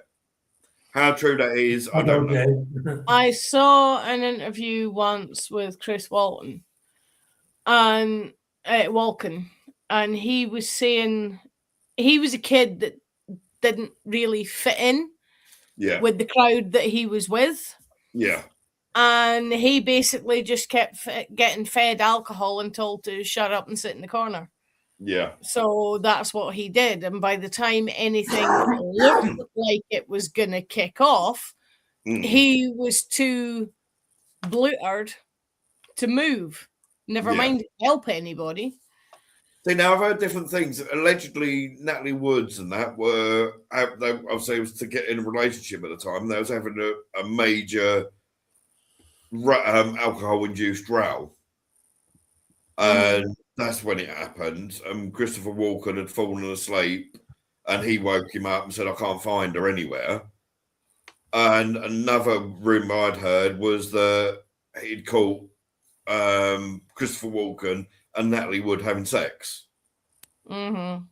So, but as with all Hollywoods, it's hearsay. It's which is I can't remember what it was, but allegedly one of the films that she was in was cursed, and there was one of an actress in the 30s, I think, that she actually threw herself off the H of the Hollywood sign. Yes. Yeah. Shoot. Yeah, and when they found, is that the one that when they went to the place that she was staying at, they found an unopened letter and she had finally gotten a part that she was after? Yeah. I believe so, yeah. 1920s, 1930s. We tried to get up there and investigate that location at one time. And we couldn't get in, of course. Yeah. Peg Entwistle was her name. Yes, Peg Entwistle, that was it. Lillian Entwistle. Yeah. She died in 1932. I did have a brief look. In fairness, I didn't really have a long enough look. So I was like saying, I was doing stuff to help Heidi out. I weren't feeling well because my diabetes was absolutely atrocious, and I was getting to the stage I was worried. worried I'd have to phone an ambulance. But I did briefly have a look on there, and there's no real ghost stories allegedly of her around there. No, there aren't. But we wanted to go up below the Hollywood sign and see if we could find anything, and we never could get up there to the area where she was supposedly found. Yeah. Like, because I know they did some years back. They were going to actually rip the Hollywood sign down, and get rid of it. And I believe Alice Cooper bought the O. Yeah. Yeah, there's a few. I can see him doing silly things like that. Yeah. Mm-hmm. And obviously Alice Cooper, so I forgot I had that on from it. Right, Lynn can't think of any. You guys got any more? I've got a few. Yeah, go for it.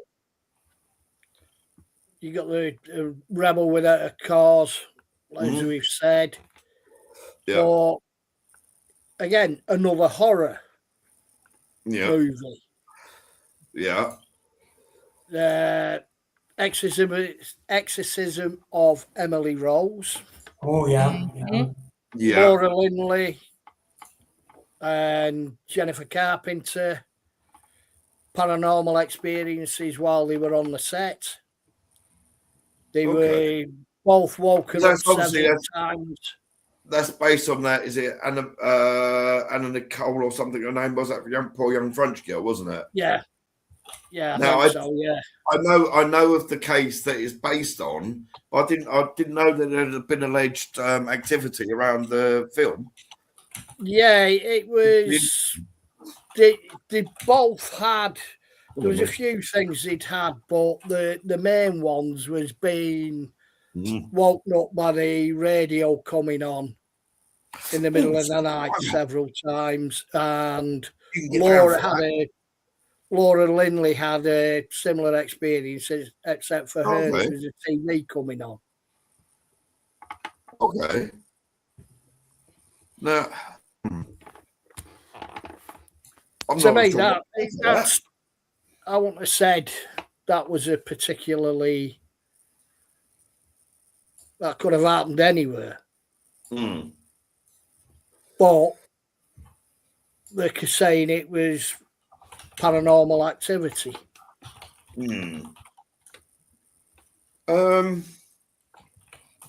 So there's two ways you can really look at that. One, obviously, potentially is paranormal, and a spirit could have been a spirit involved. But as we all know, electronics go wrong. You know, as I put it on Facebook a couple of days ago, I was sat on the end of the sofa at Heidi's, and I could suddenly smell something, and suddenly smoke and that started coming out of a plug for no reason whatsoever. Electrics go wrong. You know, there could be a power surge, and you know yourself, if you like for a cooker or an alarm clock, if your power goes off even for a split second, it resets everything. So it could be simply explainable items.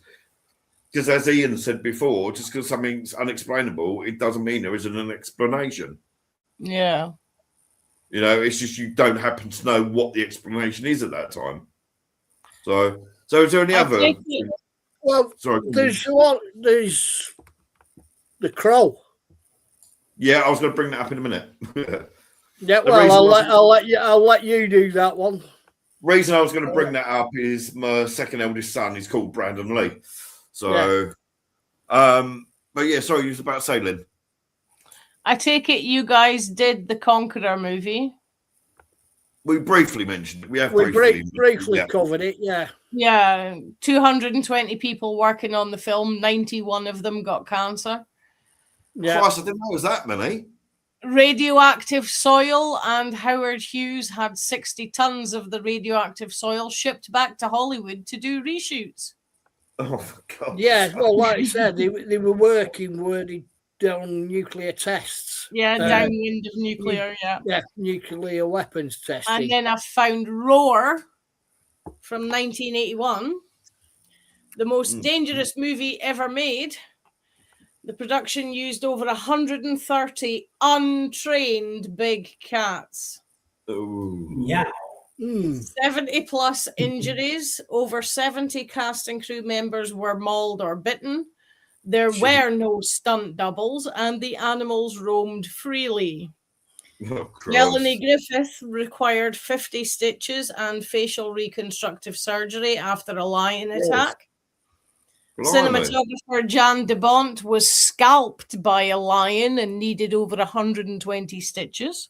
Jesus. Director Noel Marshall was bitten so many times he actually developed gangrene. But Jeez. again, Then we have the that's Passion not, of the Christ. that's not as well. paranormal. That's just bad bloody management. Yeah. And then you get the Passion of the Christ. Again, I don't think any of these are paranormal. The star of the Passion of the Christ was struck by lightning while filming the Sermon on the Mount. Yep. The assistant director was struck twice on 2 separate occasions in the same location. Mm-hmm. The star suffered a dislocated shoulder from lugging around the 150-pound cross. He also suffered with almost hypothermia, pneumonia, and was accidentally whipped twice, leaving 14-inch scars. Stalker, a Soviet sci-fi masterpiece. A tragic, slow-acting curse. Yeah. And then you have the Atuk one. In the That's Stalker. where it comes out. But the one that did spring to mind while we've been talking was people doing a studio tour where they had filmed some of the bits for The Conjuring. The studio has no history of anything freaky, so they said. But the bit where they had to dig the hole beneath the stage to do the underground bits with Bathsheba. Yeah. Every time that bit's included in a video, it looks like something's moving in there. Or there's eye shine and all the rest of it. And the eye shine ones I've seen, they are close enough to be mice. But the fact that you can see ones where you can see like a person moving and then it shows you down in it and it's only like 3 foot tall or something. So it can't actually be a person that's walking across in there. That was one oddity that did spring to mind. But as I say, I've been that busy with work, I ain't had no research. Wasn't there supposed to be a ghost on 3 Men and a Baby? Yeah, Ted Danson himself has debunked that. Yeah. That always cracked me up, that. Yeah. Because obviously it shows you it in various scenes in the movie. Well, because in the film, Ted Danson's character is an stage actor. And Ted Danson's debunked this many times. It's literally just a cutout from one of the roles that he played, his character, and played on stage, standing there. Yes, it does look spooky, but simply because it goes past it so fast. Yeah. Suddenly you own this micromanagement of your brain goes, oh, there's something there. So, whereas if you sit and watch the film, you actually see the whole thing clearly pop up in 3 or 4 different scenes. Yeah, but I watched that film back in the 80s or early 90s or whatever it was, and that was 80s because I was still at school.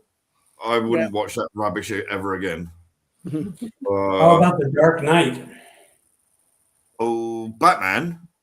Yep, Heath Ledger's last movie. He died 6 months before the release.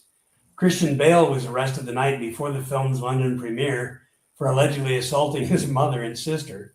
Morgan Freeman was in a car accident. Known to be a complete arsehole, though, isn't he? He's known to be an arsehole. Yeah, I've heard.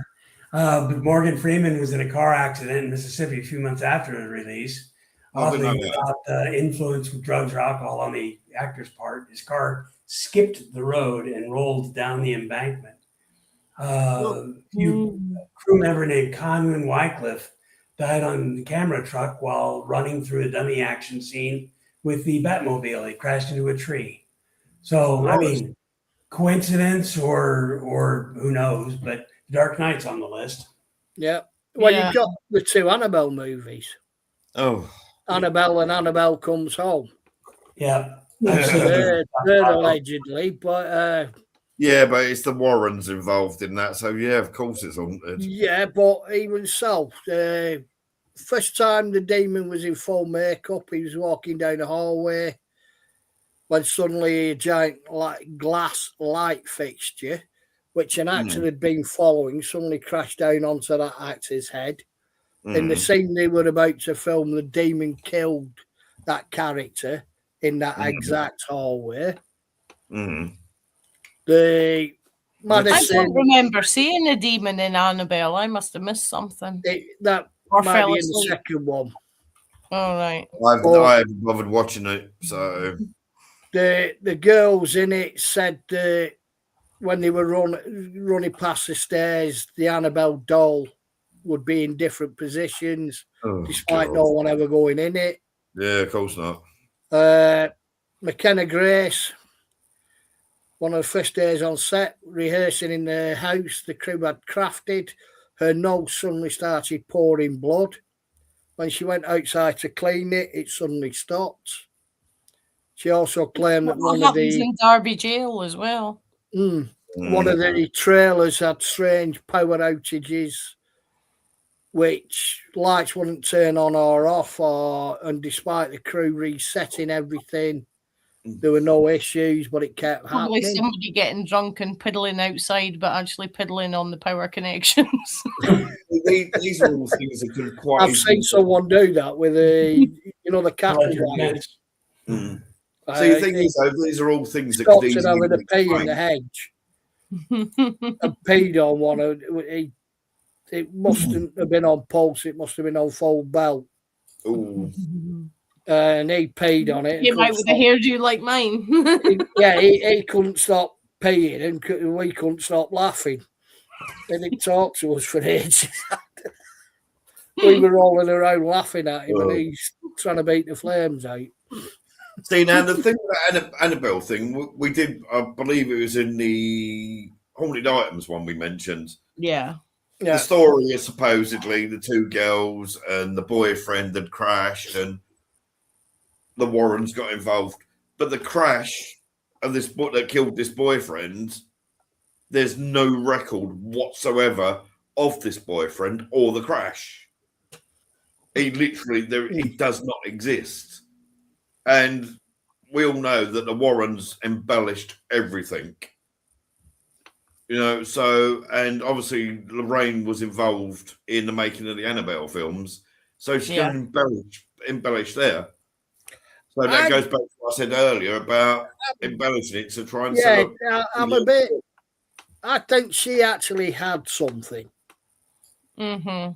I've always liked Lorraine. Ed was the businessman. I think he was I think he was manipulator.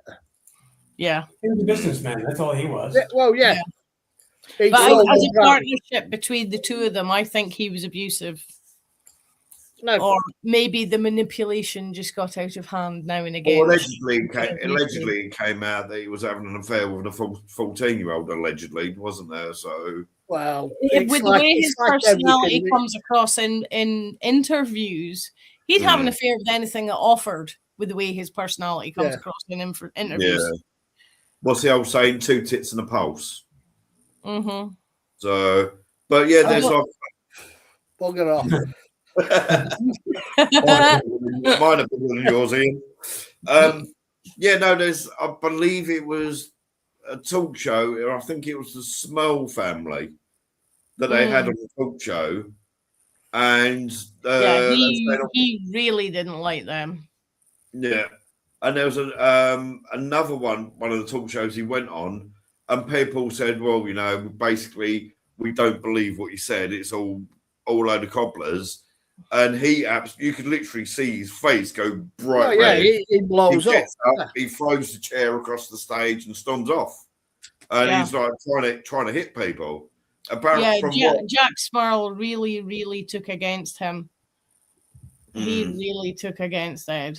I don't know if they'd had words before the ladies were involved in the conversation or what, but he really did not like Jack Smarl, and Jack Smarl didn't like him.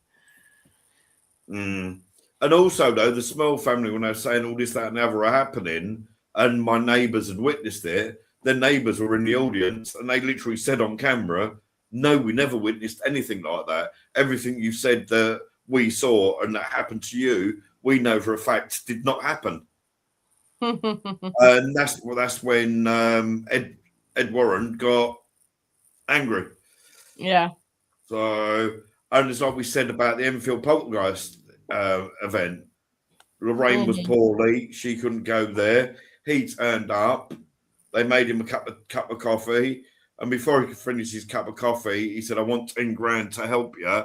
And they said, "Go full for multiply." Yep. They were just good PR people in a situation that a lot of people would be afraid of. Yeah. So, like when I've had folk ask me for help, I tell them how much it's going to be, which is cheaper than anybody else who does it up this way. And they're all like, "Oh, I was told if you're really interested, you're going to do it for free." I'm like, "Well, I'm sorry, honey, but I need fuel to get there. I'm going to be using stuff that is consumables and I can't get for free, and time because I'll have to take time off of my other jobs to come and do yours." Yeah. So, and a lot of them go off in a half, but if the activity continues, they come back. What's the image that we did a film we mentioned? Oh no, it's not the one. Sorry, I got it wrong. Oh, it is the right one. We was mentioning about the Omen film a little while ago. There we go. Yeah. That's Here's a piece of useless information about the Omen movie that's just popped back in my head. Apparently, the car crash near that is just pure and utter myth, though. Yeah.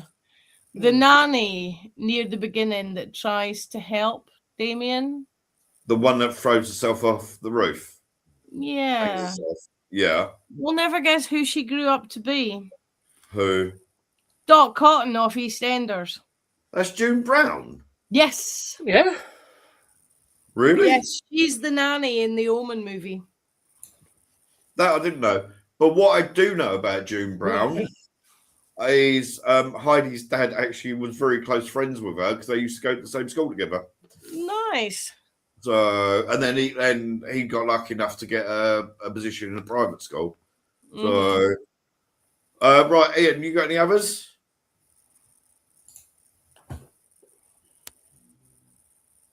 You're on mute, Ian. I'm muted. Yeah, not really. A lot of them, again, this movie's haunted. It was, and it's the usual, oh, yeah, I was woken up by this, or this happened, and it must be haunted. It's all the usual bloody things. Right. And what about young Joe? What about you? Not really. There's 3 Japanese movies that I've got listed here, but there's not really anything haunted. It just talks about things. The movies talk about family curses, talks about paranormal investigations and demons and things like that.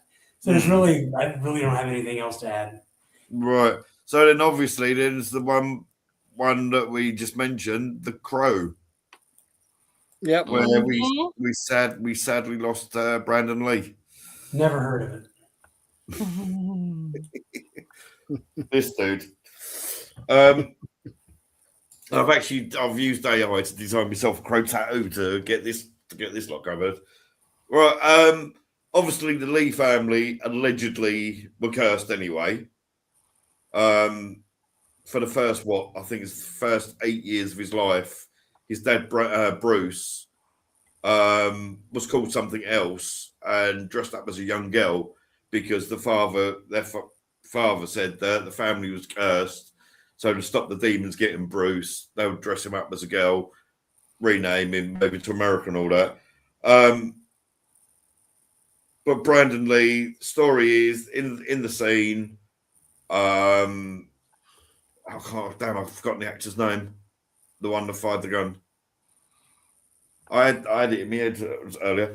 But basically, the person that was dealing with the firearms they had a professional person for the firearms on that particular day for filming had left early, and I believe it was even an apprentice or just somebody that literally didn't know anything about them had dealt with that scene. When they have dummy bullets, there's a very minute amount of powder in it, just so it will flash at the end of the gun to make it look like it's really firing. Michael Massey. Yeah, I was just going to say that. Yeah, I know it's Michael, but I couldn't remember his surname. And I believe it's the scene where in the hotel room where he says he walks in there and says Jesus walks into an inn and hands the keeper of 3 nails and says, "Can you put me up for the night?" In that scene, the bullet that had been fired hadn't dislodged, and the very minute amount of powder that was in the next bullet to make the flash was just enough to launch the cartridge out of the gun and into Brandon's stomach. Apparently, they worked on him, got him to the hospital, but he was, I believe. See, now some I've seen he was DOA, and others he died a couple of hours after. No, he died after the surgery. Yeah. He died of heart failure, internal injury, blood loss, heart failure following the emergency surgery. Mm-hmm. And obviously, you've had the more recent one with what's his name, Baldwin, as well. Yeah, they had a similar thing happen. well, the one that got me with the Alec Baldwin was they were trying to make out he'd actually done it deliberately. Yeah. Like you're gonna walk onto it. You're gonna walk onto a stage set and use a real weapon. Yeah. The But Baldwin boys have had their issues, but I wouldn't say that's one of them. No, I wouldn't have said he would have done that deliberately because he's but got the the fact that nobody checked that weapon is kind of strange. The problem is that weapon. Yeah, because it should be checked by the one that's if not the one setting it up and the one who's shooting. The stunt manager dude and yada. 2 or 3 people at least before it's actually fired. Yeah. See now during the Crow, the prop manager wasn't there.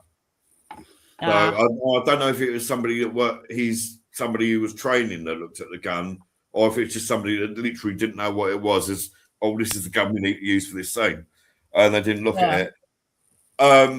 There was untold people. There was an electrician that was killed. That was in a cherry picker sorting out some wires. It's during the scene where he goes up against Top Dog in the alleyway. I think that was a Top Dog. No, Tintin in the alleyway. One of the electricians got electrocuted and killed. Another one got electrocuted and severely burned. Multiple injuries, and I believe a stuntman died as well. Now the thing. Oh gosh, sorry, the dog's having a dream. She's moving around made me jump. I don't think it's a curse. Yes, they did when they tried to make the film for multiple years afterwards, the remake. And to be honest with you, I've seen the remake with Bill Skarsgård, and it is the biggest pile of shit on the planet. It is absolutely diabolical. The film is 90 minutes long, and about 80 minutes of that is just them two screwing. There's literally nothing Crow-like whatsoever. It's not even like the... they're just giving this guy a license to ruin all the best movies. Pennywise to Brandon's character. Yeah. In fairness, as Pennywise, I actually think he was better than Curry as Pennywise. That's my personal opinion. The trouble with Brandon Lee is he was an adrenaline junkie. Yeah, same as his dad. Yeah. His Eliza, his fiance, would say that he would go out on his motorbike, no crash helmet on, no padding on, and do 140 mile an hour down the road. Yeah. and things like that. He would go out base jumping and bungee jumping and God knows what, all the things that are going to easily kill you. So was it a case of... He was so very, very nearly a 27 club. Yes, yeah. He was only a month Yeah. past his 27th into his 28th year. Yeah. Apparently, Brandon's thing, or what happened to Brandon, implemented major changes in Hollywood stuff. Yeah. To make sure that the same didn't happen again. Because when the Baldwin thing happened, they said, this has happened and it all been changed because of the Brandon Lee thing. Yeah. Now, I know Michael Massey, he must even probably now really suffer with the fact that he caused the death of another person. Because he hasn't acted since, has he? I don't believe. I don't think he's acted ever since, or if he has, he's only just coming back into it now. No, he's dead. Oh, he's dead in 2016. Did he? Yeah. Oh Christ! What was that? Illness or? Bear with me a second. I didn't realise he had died. That cat's up to bloody mischief. Yeah, 2016. Oh, okay. 20 October 2016. Oh, okay. Christ, he's 64, but he looks a lot older. He appeared in The Lost Highway, The Gentleman, There's his Spider-Man. He also voiced Bruce Banner in various Marvel animated features. Okay. But then my point was with that is because Brandon Lee was such an adrenaline junkie, was it inevitable something like that was going to happen? No. I don't know how much adrenaline it takes to get shot by somebody else. Yeah, exactly. On a film set, if he'd gone out round the ghettos and that and been shot, then I could say maybe there was something in that. But to get shot on a film set, accidentally. Even the director has said that he's wondered if it was caused because the whole story, well, not the director, but the creator of the story. Yeah. James because it was inspired by the real life death of his fiance. He's often said he feels that maybe it's cursed because of that. Again, people adding 2 and 2 and coming up with that. See, now, as I was going to say on some of the other films, you're on a movie set, there's probably, 500 people on the set behind the scenes getting everything ready and putting light bulbs in. Extras and everything else. Yeah. They was working until 2, 3, 4 o'clock in the morning. They were tired. They'd done 18, 20 hours of filming. People overtime and negligence. Mistakes happen. Yeah. So like the electrician that got severely burnt, or the one that died, or the one that fell from the cherry picker and died, and the stuntman that got injured. Are these things that was the film actually cursed, or is it just the sheer fact that the director was going, we need this done now? You're not going home until we've done that, you've fixed that. So they've gone, I'm just going to do it as quickly as I bloody can so I can get home. Well, in which case, if it's because they're cursed, most structures, skyscrapers and all the rest of it, bridges, must be cursed. Yeah, because they're Because all rough. when in the days they were building them, the likes of the San Francisco Bridge and that, number of people, Forth Bridge in Scotland, Yeah. number of people who died in the construction of that. Yeah. So is it cursed? It It's the must same be. thing about the Hoover Dam too. Well, Yeah. yeah, Yeah, exactly. Yeah, who've them? Yeah. So Everything where someone's died isn't cursed. And like we say, when you're stringing stuff together over 14, 16, 18 years, it's a curse. No, that's a little bit much. Yeah. Absolute hogwash. it is a tragic loss because Any fatality is a tragic loss. Yeah, I think if he hadn't have died, well, maybe he made it clear. Yes, I am the son of Bruce Lee, but I'm my own self. I'm my. He didn't travel through his career on his dad's coattails. He done because he was that talented. You think but did he not start? Did he not start working under an assumed name originally? So he didn't get that. That I don't know. Honestly, that I don't know. Because it's like Nick Cage, Nicolas Cage. Yeah, it's a completely invented name because it's popular, at the time he didn't want anybody to give him a job because of who his uncle was, Francis Ford Coppola. Yeah. I'll have a look at that. I'm looking right here. Brandon Lee did not work under an assumed name or stage name. He performed under his real name throughout his acting career. Oh, okay. Oh, okay. I had heard stories like that before, though. Yeah. But again, you do hear that of people who got famous. Yeah. When it's that happened.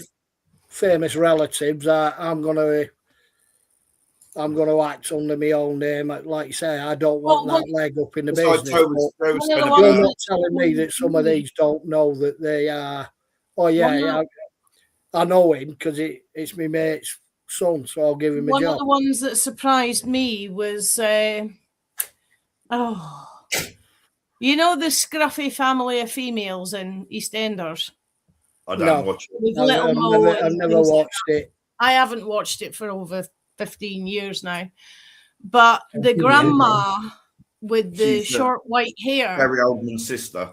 Yeah. Yeah. Yeah. That's the one that surprised me. Gary Oldman's a fantastic actor. I absolutely because her stage name, he actually gave her the name that she acts under. Oh, okay. It's apparently some dialect from a different language, and it actually means sweet sister, supposedly. Oh, okay. So, but again, that's like second and third hand. I've got that, so yeah. I do have to say, correct me if I'm wrong. Yeah. See, now the Brandon Lee thing, was it the fact that the fact that he died, the film's clearly cursed? Is that because it was for so many decades it was Bruce Lee died because his family was cursed? He was obviously Bruce Lee's son, so therefore he died at a very young age, so he must be cursed. Yeah. You know, just like because Bruce had been fighting that since before he was a teenager. Yeah. So, because if I remember rightly, was he not 6 or 7 when he started getting them dreams, Bruce? Yeah, and up until that point, like I said to you, Bruce Lee's parents used to dress him up as a little girl, so that just give you mental issues anyway. Yeah, so that the demons couldn't know that they'd had a son. Like a boy named Sue grew up, able to beat everybody up. So Bruce grabbed his nunchuck and then beat everybody up. Like ping pong. Oh, he did well as the helping the inventors of what we now know as the TENS machine. Get your balls out my stomach. Layla Morse. That's it, Layla Morse. That's it, yeah. Maureen Ullman. It was Isabella Rossellini who suggested the name Layla Morse. It's an anagram of Mia Sorella, which is Italian for my sister. Yeah. Gary Oldman was dating her at the time. Ah. Rossellini, so. So yeah, Brandon dying, that it was just pure negligence. Bad luck. Mm-hmm. It was just an unfortunate. It was an accident. Yeah. It's like a lot of fire. accidents. If you go back, you look at the root cause, which is what my job is in health and safety, is accident investigation. You go back and yes, if he'd checked it, if he'd done that, you go back to wherever. But at the end of the day, it was an accident. Accidental, yeah. If he pointed the gun slightly to the left, he might not have.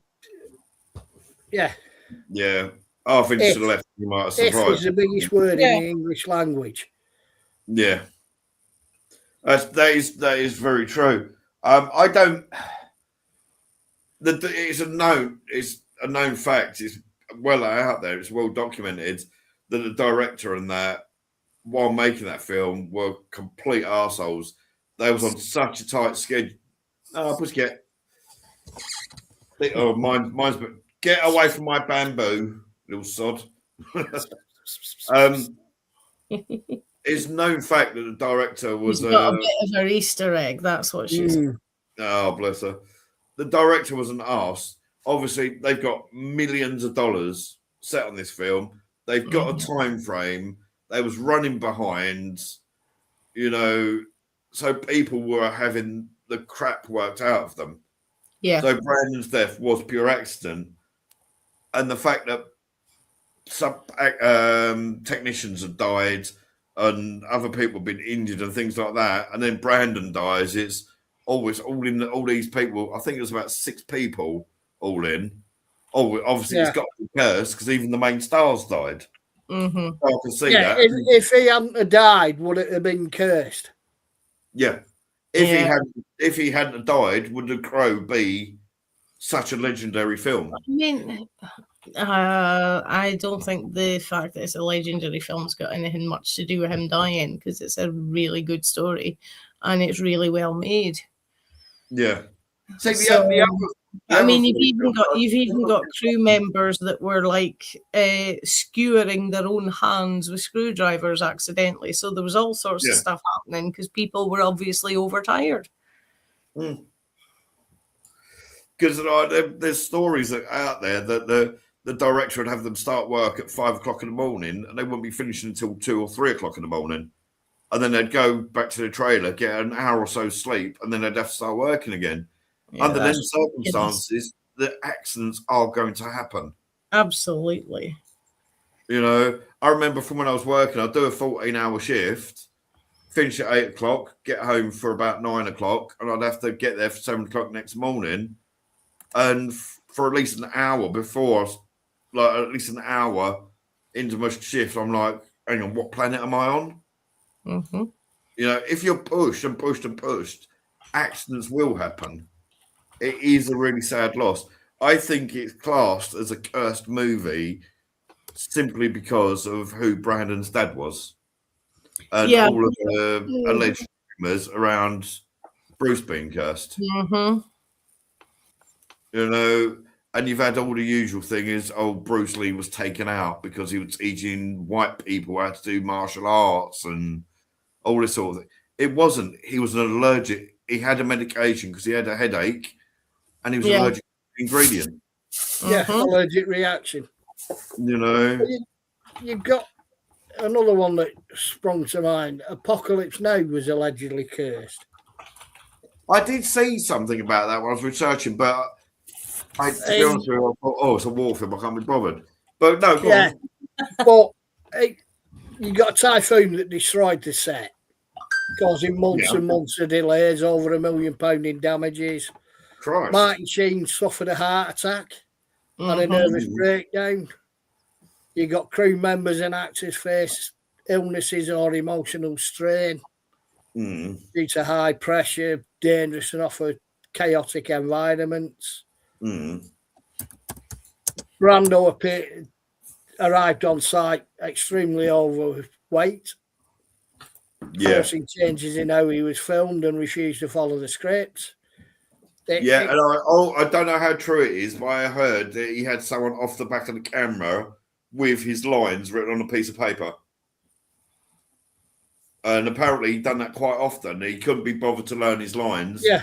So he'd either ad-lib them or he'd have someone behind the camera holding up a board with his script on it. Yeah. You got Dennis Hopper, he was out of his tits most of the time he was in it, apparently.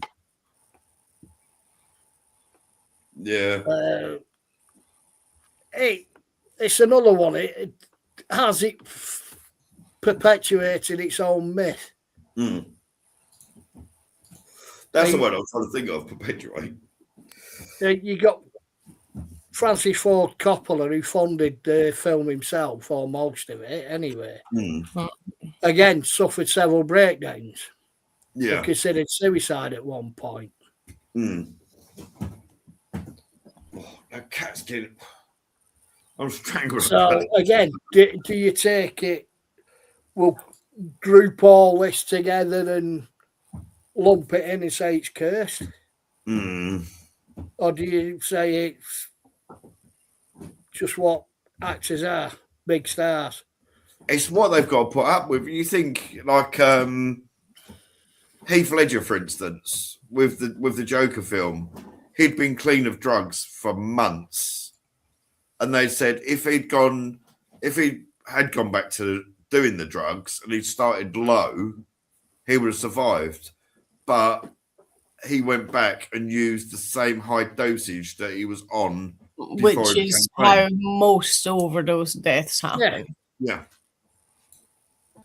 You need that bit more and that bit more every time, and like you say, if you take a break from it, it's like I lost two of my pals like that because they did a few months off and then went back to the usual dose, and that was it. Yeah, when I was a teenager, in early 20s, I could sup.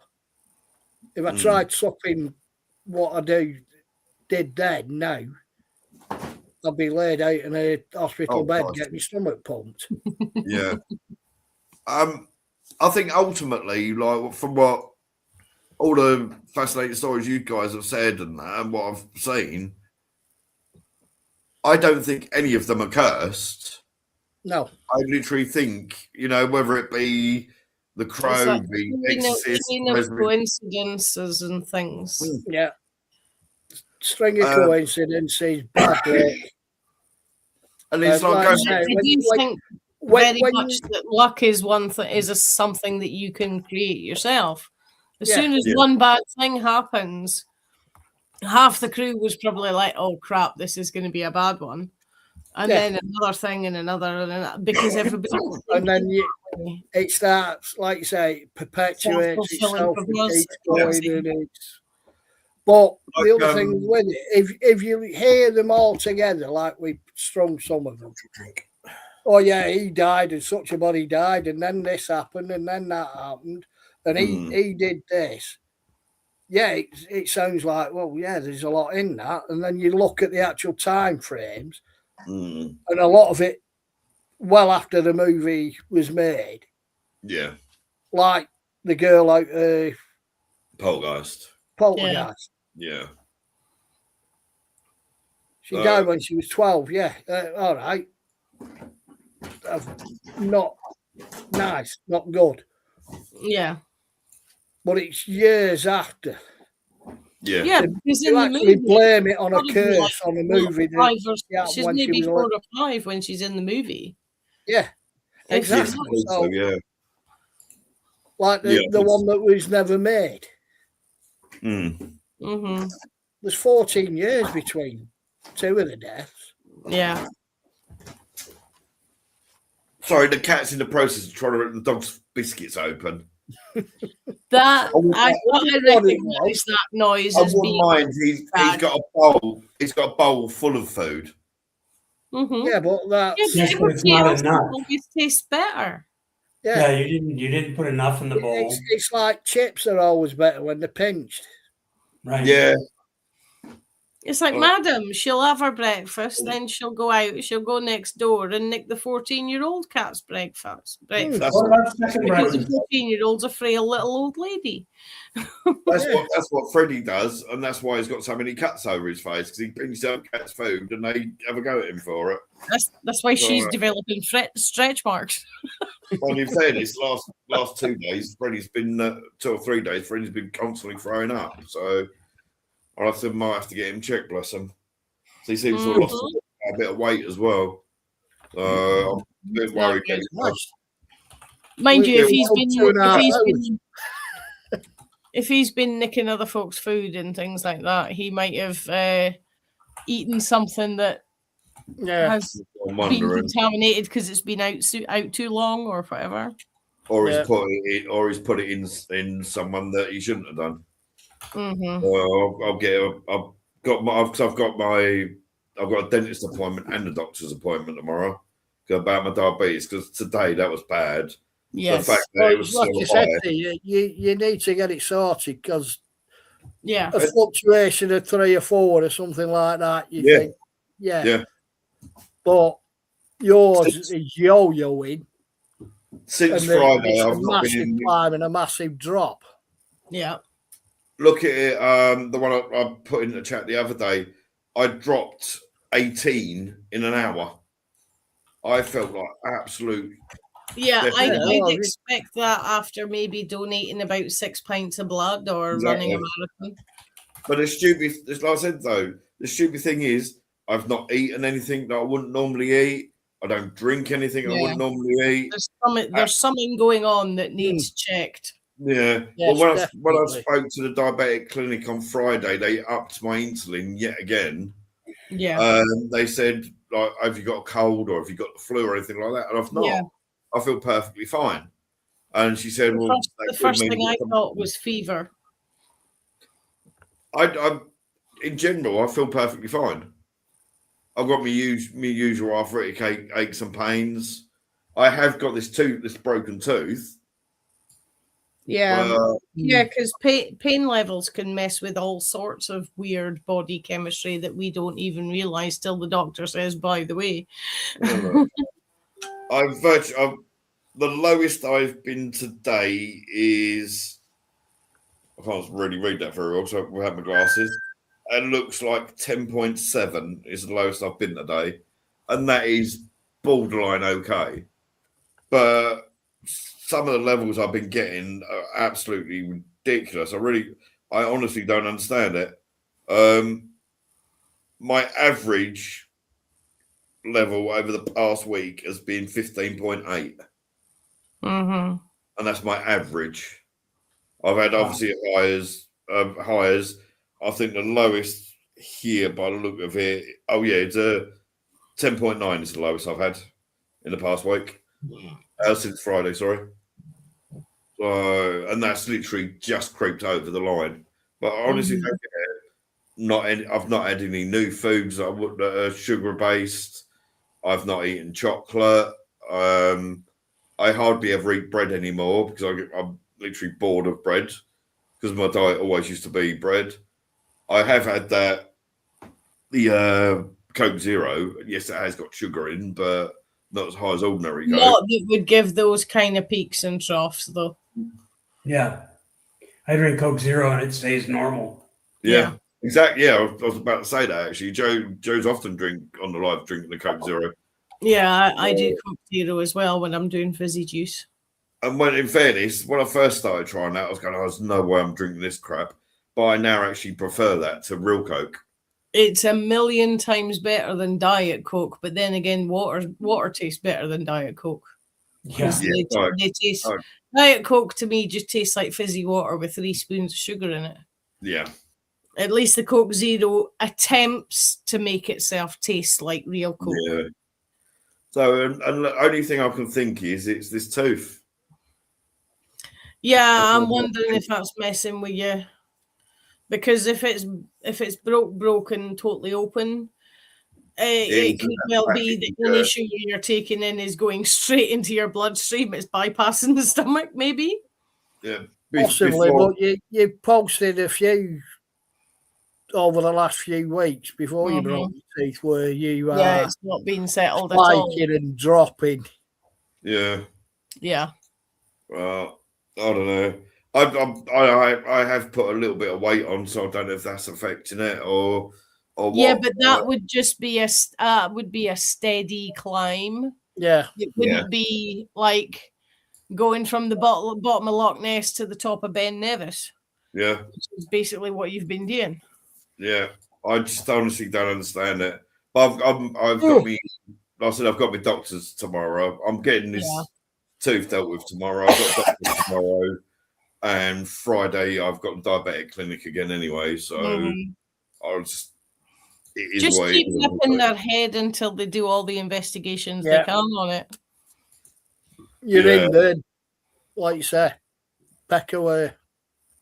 Yeah, it did. When I was up so high today, the fact that I was in Heidi's house and I was on my own because she was taking the kids to school, and I was trying to deal with all of that. I was like, my hands were like this.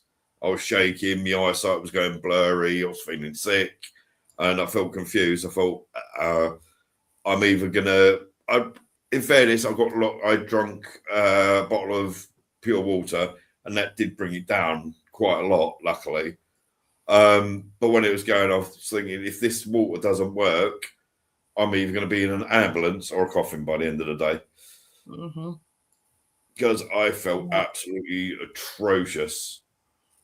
I thought, as yours been, Joe, you were saying last week or the week before, you woke up and you was on like 2 something. Yeah, I'll wake up and things are like really, really low. But I'll steal one of my son's Cokes, regular Coke with sugar in it. And I'll drink half of that real quick and it'll bring me right up. Oh, that's good. No. My second week on the new meds, I was down to a 3 point something when I woke up. I felt absolutely fine. But when I did the check, it was a 3 point something. I'm like, oh, well, we're having the sugary cereal this morning. Yeah. I tend to get hypers rather than hypos.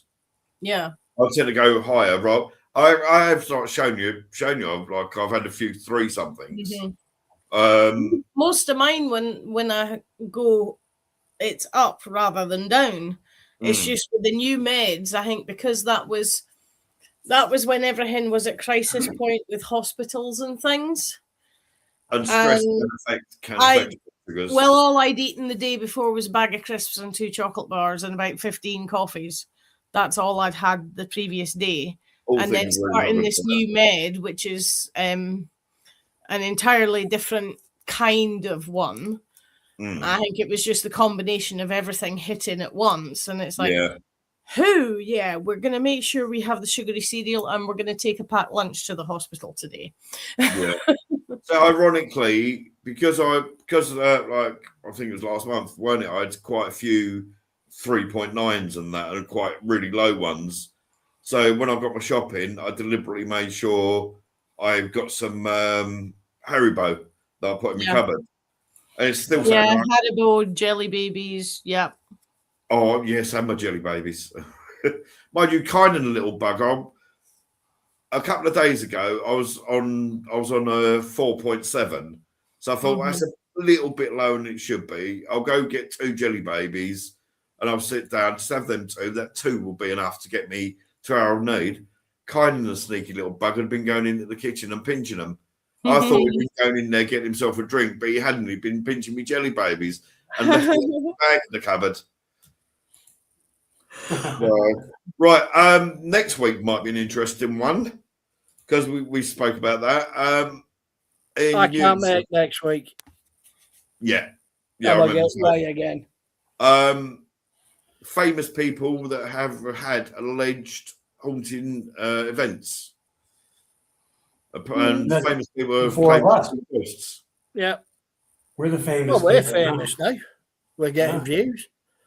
We're not getting as many as thanks, everyone. Yeah, appreciate it, everyone. And also, we want the subs. I want to try and get to. Let's say we got 2 more shows until we hit the year. So the next 2 weeks, I want us to get the 200 subscribers. If we can, please, people. So, and then at least then at 200, we'll start getting thrown out a few more. Because some of it's been recommended, some of them, to, I can't think which one it was. It's the haunted items one we done. Yeah. I looked at that the other day just to curious to see what the reach was, and it'd been suggested to 154,000 people. Nice. Nice. In fairness, we've only got 980 people actually watch it, but you know, the fact that it's actually been shown to people now, you know, I'm really happy with that. And from little acorns and all that. I can't remember if it was the last one we had. What was the last one we done? Was there? I've slept since then. I can't remember what our last one was, but not our last one, but the one before.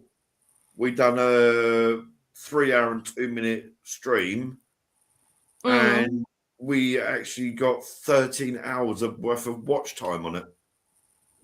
Oh. I'm really pleased with that. 13 hours. That means at least 5 people have watched it all the way through. So those that have done that for us are really grateful. So thank you, everyone. If anyone that is watching that isn't subscribed, subscribe now. But yeah, the next one, I was thinking famous people that have alleged to have seen ghosts. So I was randomly sitting there when I thought about this one, and I don't know why, but it went through my head about the story of Telly Savalas. Yeah. And his ghostly encounter. I don't know if she's still in there or not, but there was a member of Paranormal Anglia that's actually his niece. Oh, nice. I don't know if she's still a member. I honestly don't know if she's still a member. But she said she remembers growing up and going to visit him and him telling her the story. So I don't know why. I was just randomly, I was sitting there thinking, haunted movies. And I thought, haunted TV programs and things like that. And for some reason, just the thought of Kojak came in my head. So, and there's obviously Keanu Reeves that when he was a child allegedly saw a suit moving. Huh? He saw an empty jacket moving, didn't he? He saw that. Yeah. Kate Hudson.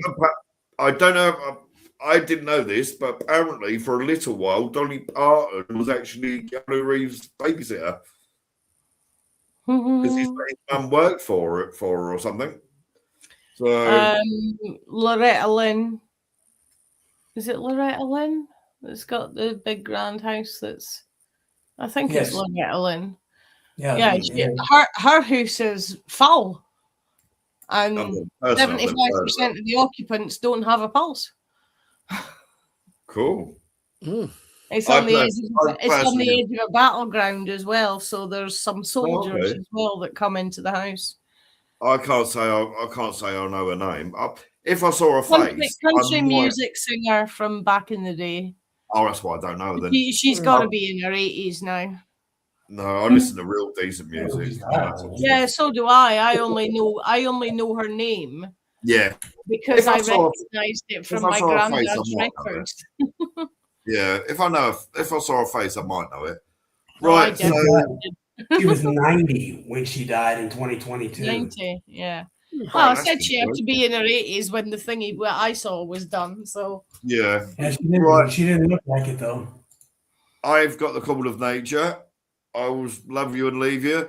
Those that have watched, if you're not subscribed, please subscribe because these three work their nuts off. I just sit here looking pretty.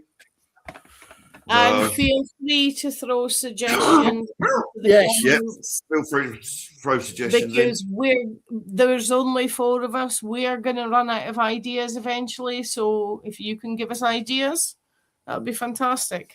Thanks, Carl. See you next time. Cheers, Carl. I appreciate it, Carl. Thank you very much. So But yeah, if anyone can, and even if it's after the event, just put in comments into the community. So I'll love you and leave you. Lynn's been working her nuts off, and she looks like she's falling asleep. I literally am. Night. Step off. So take care, everyone. Yeah. Bye. Bye. Bye.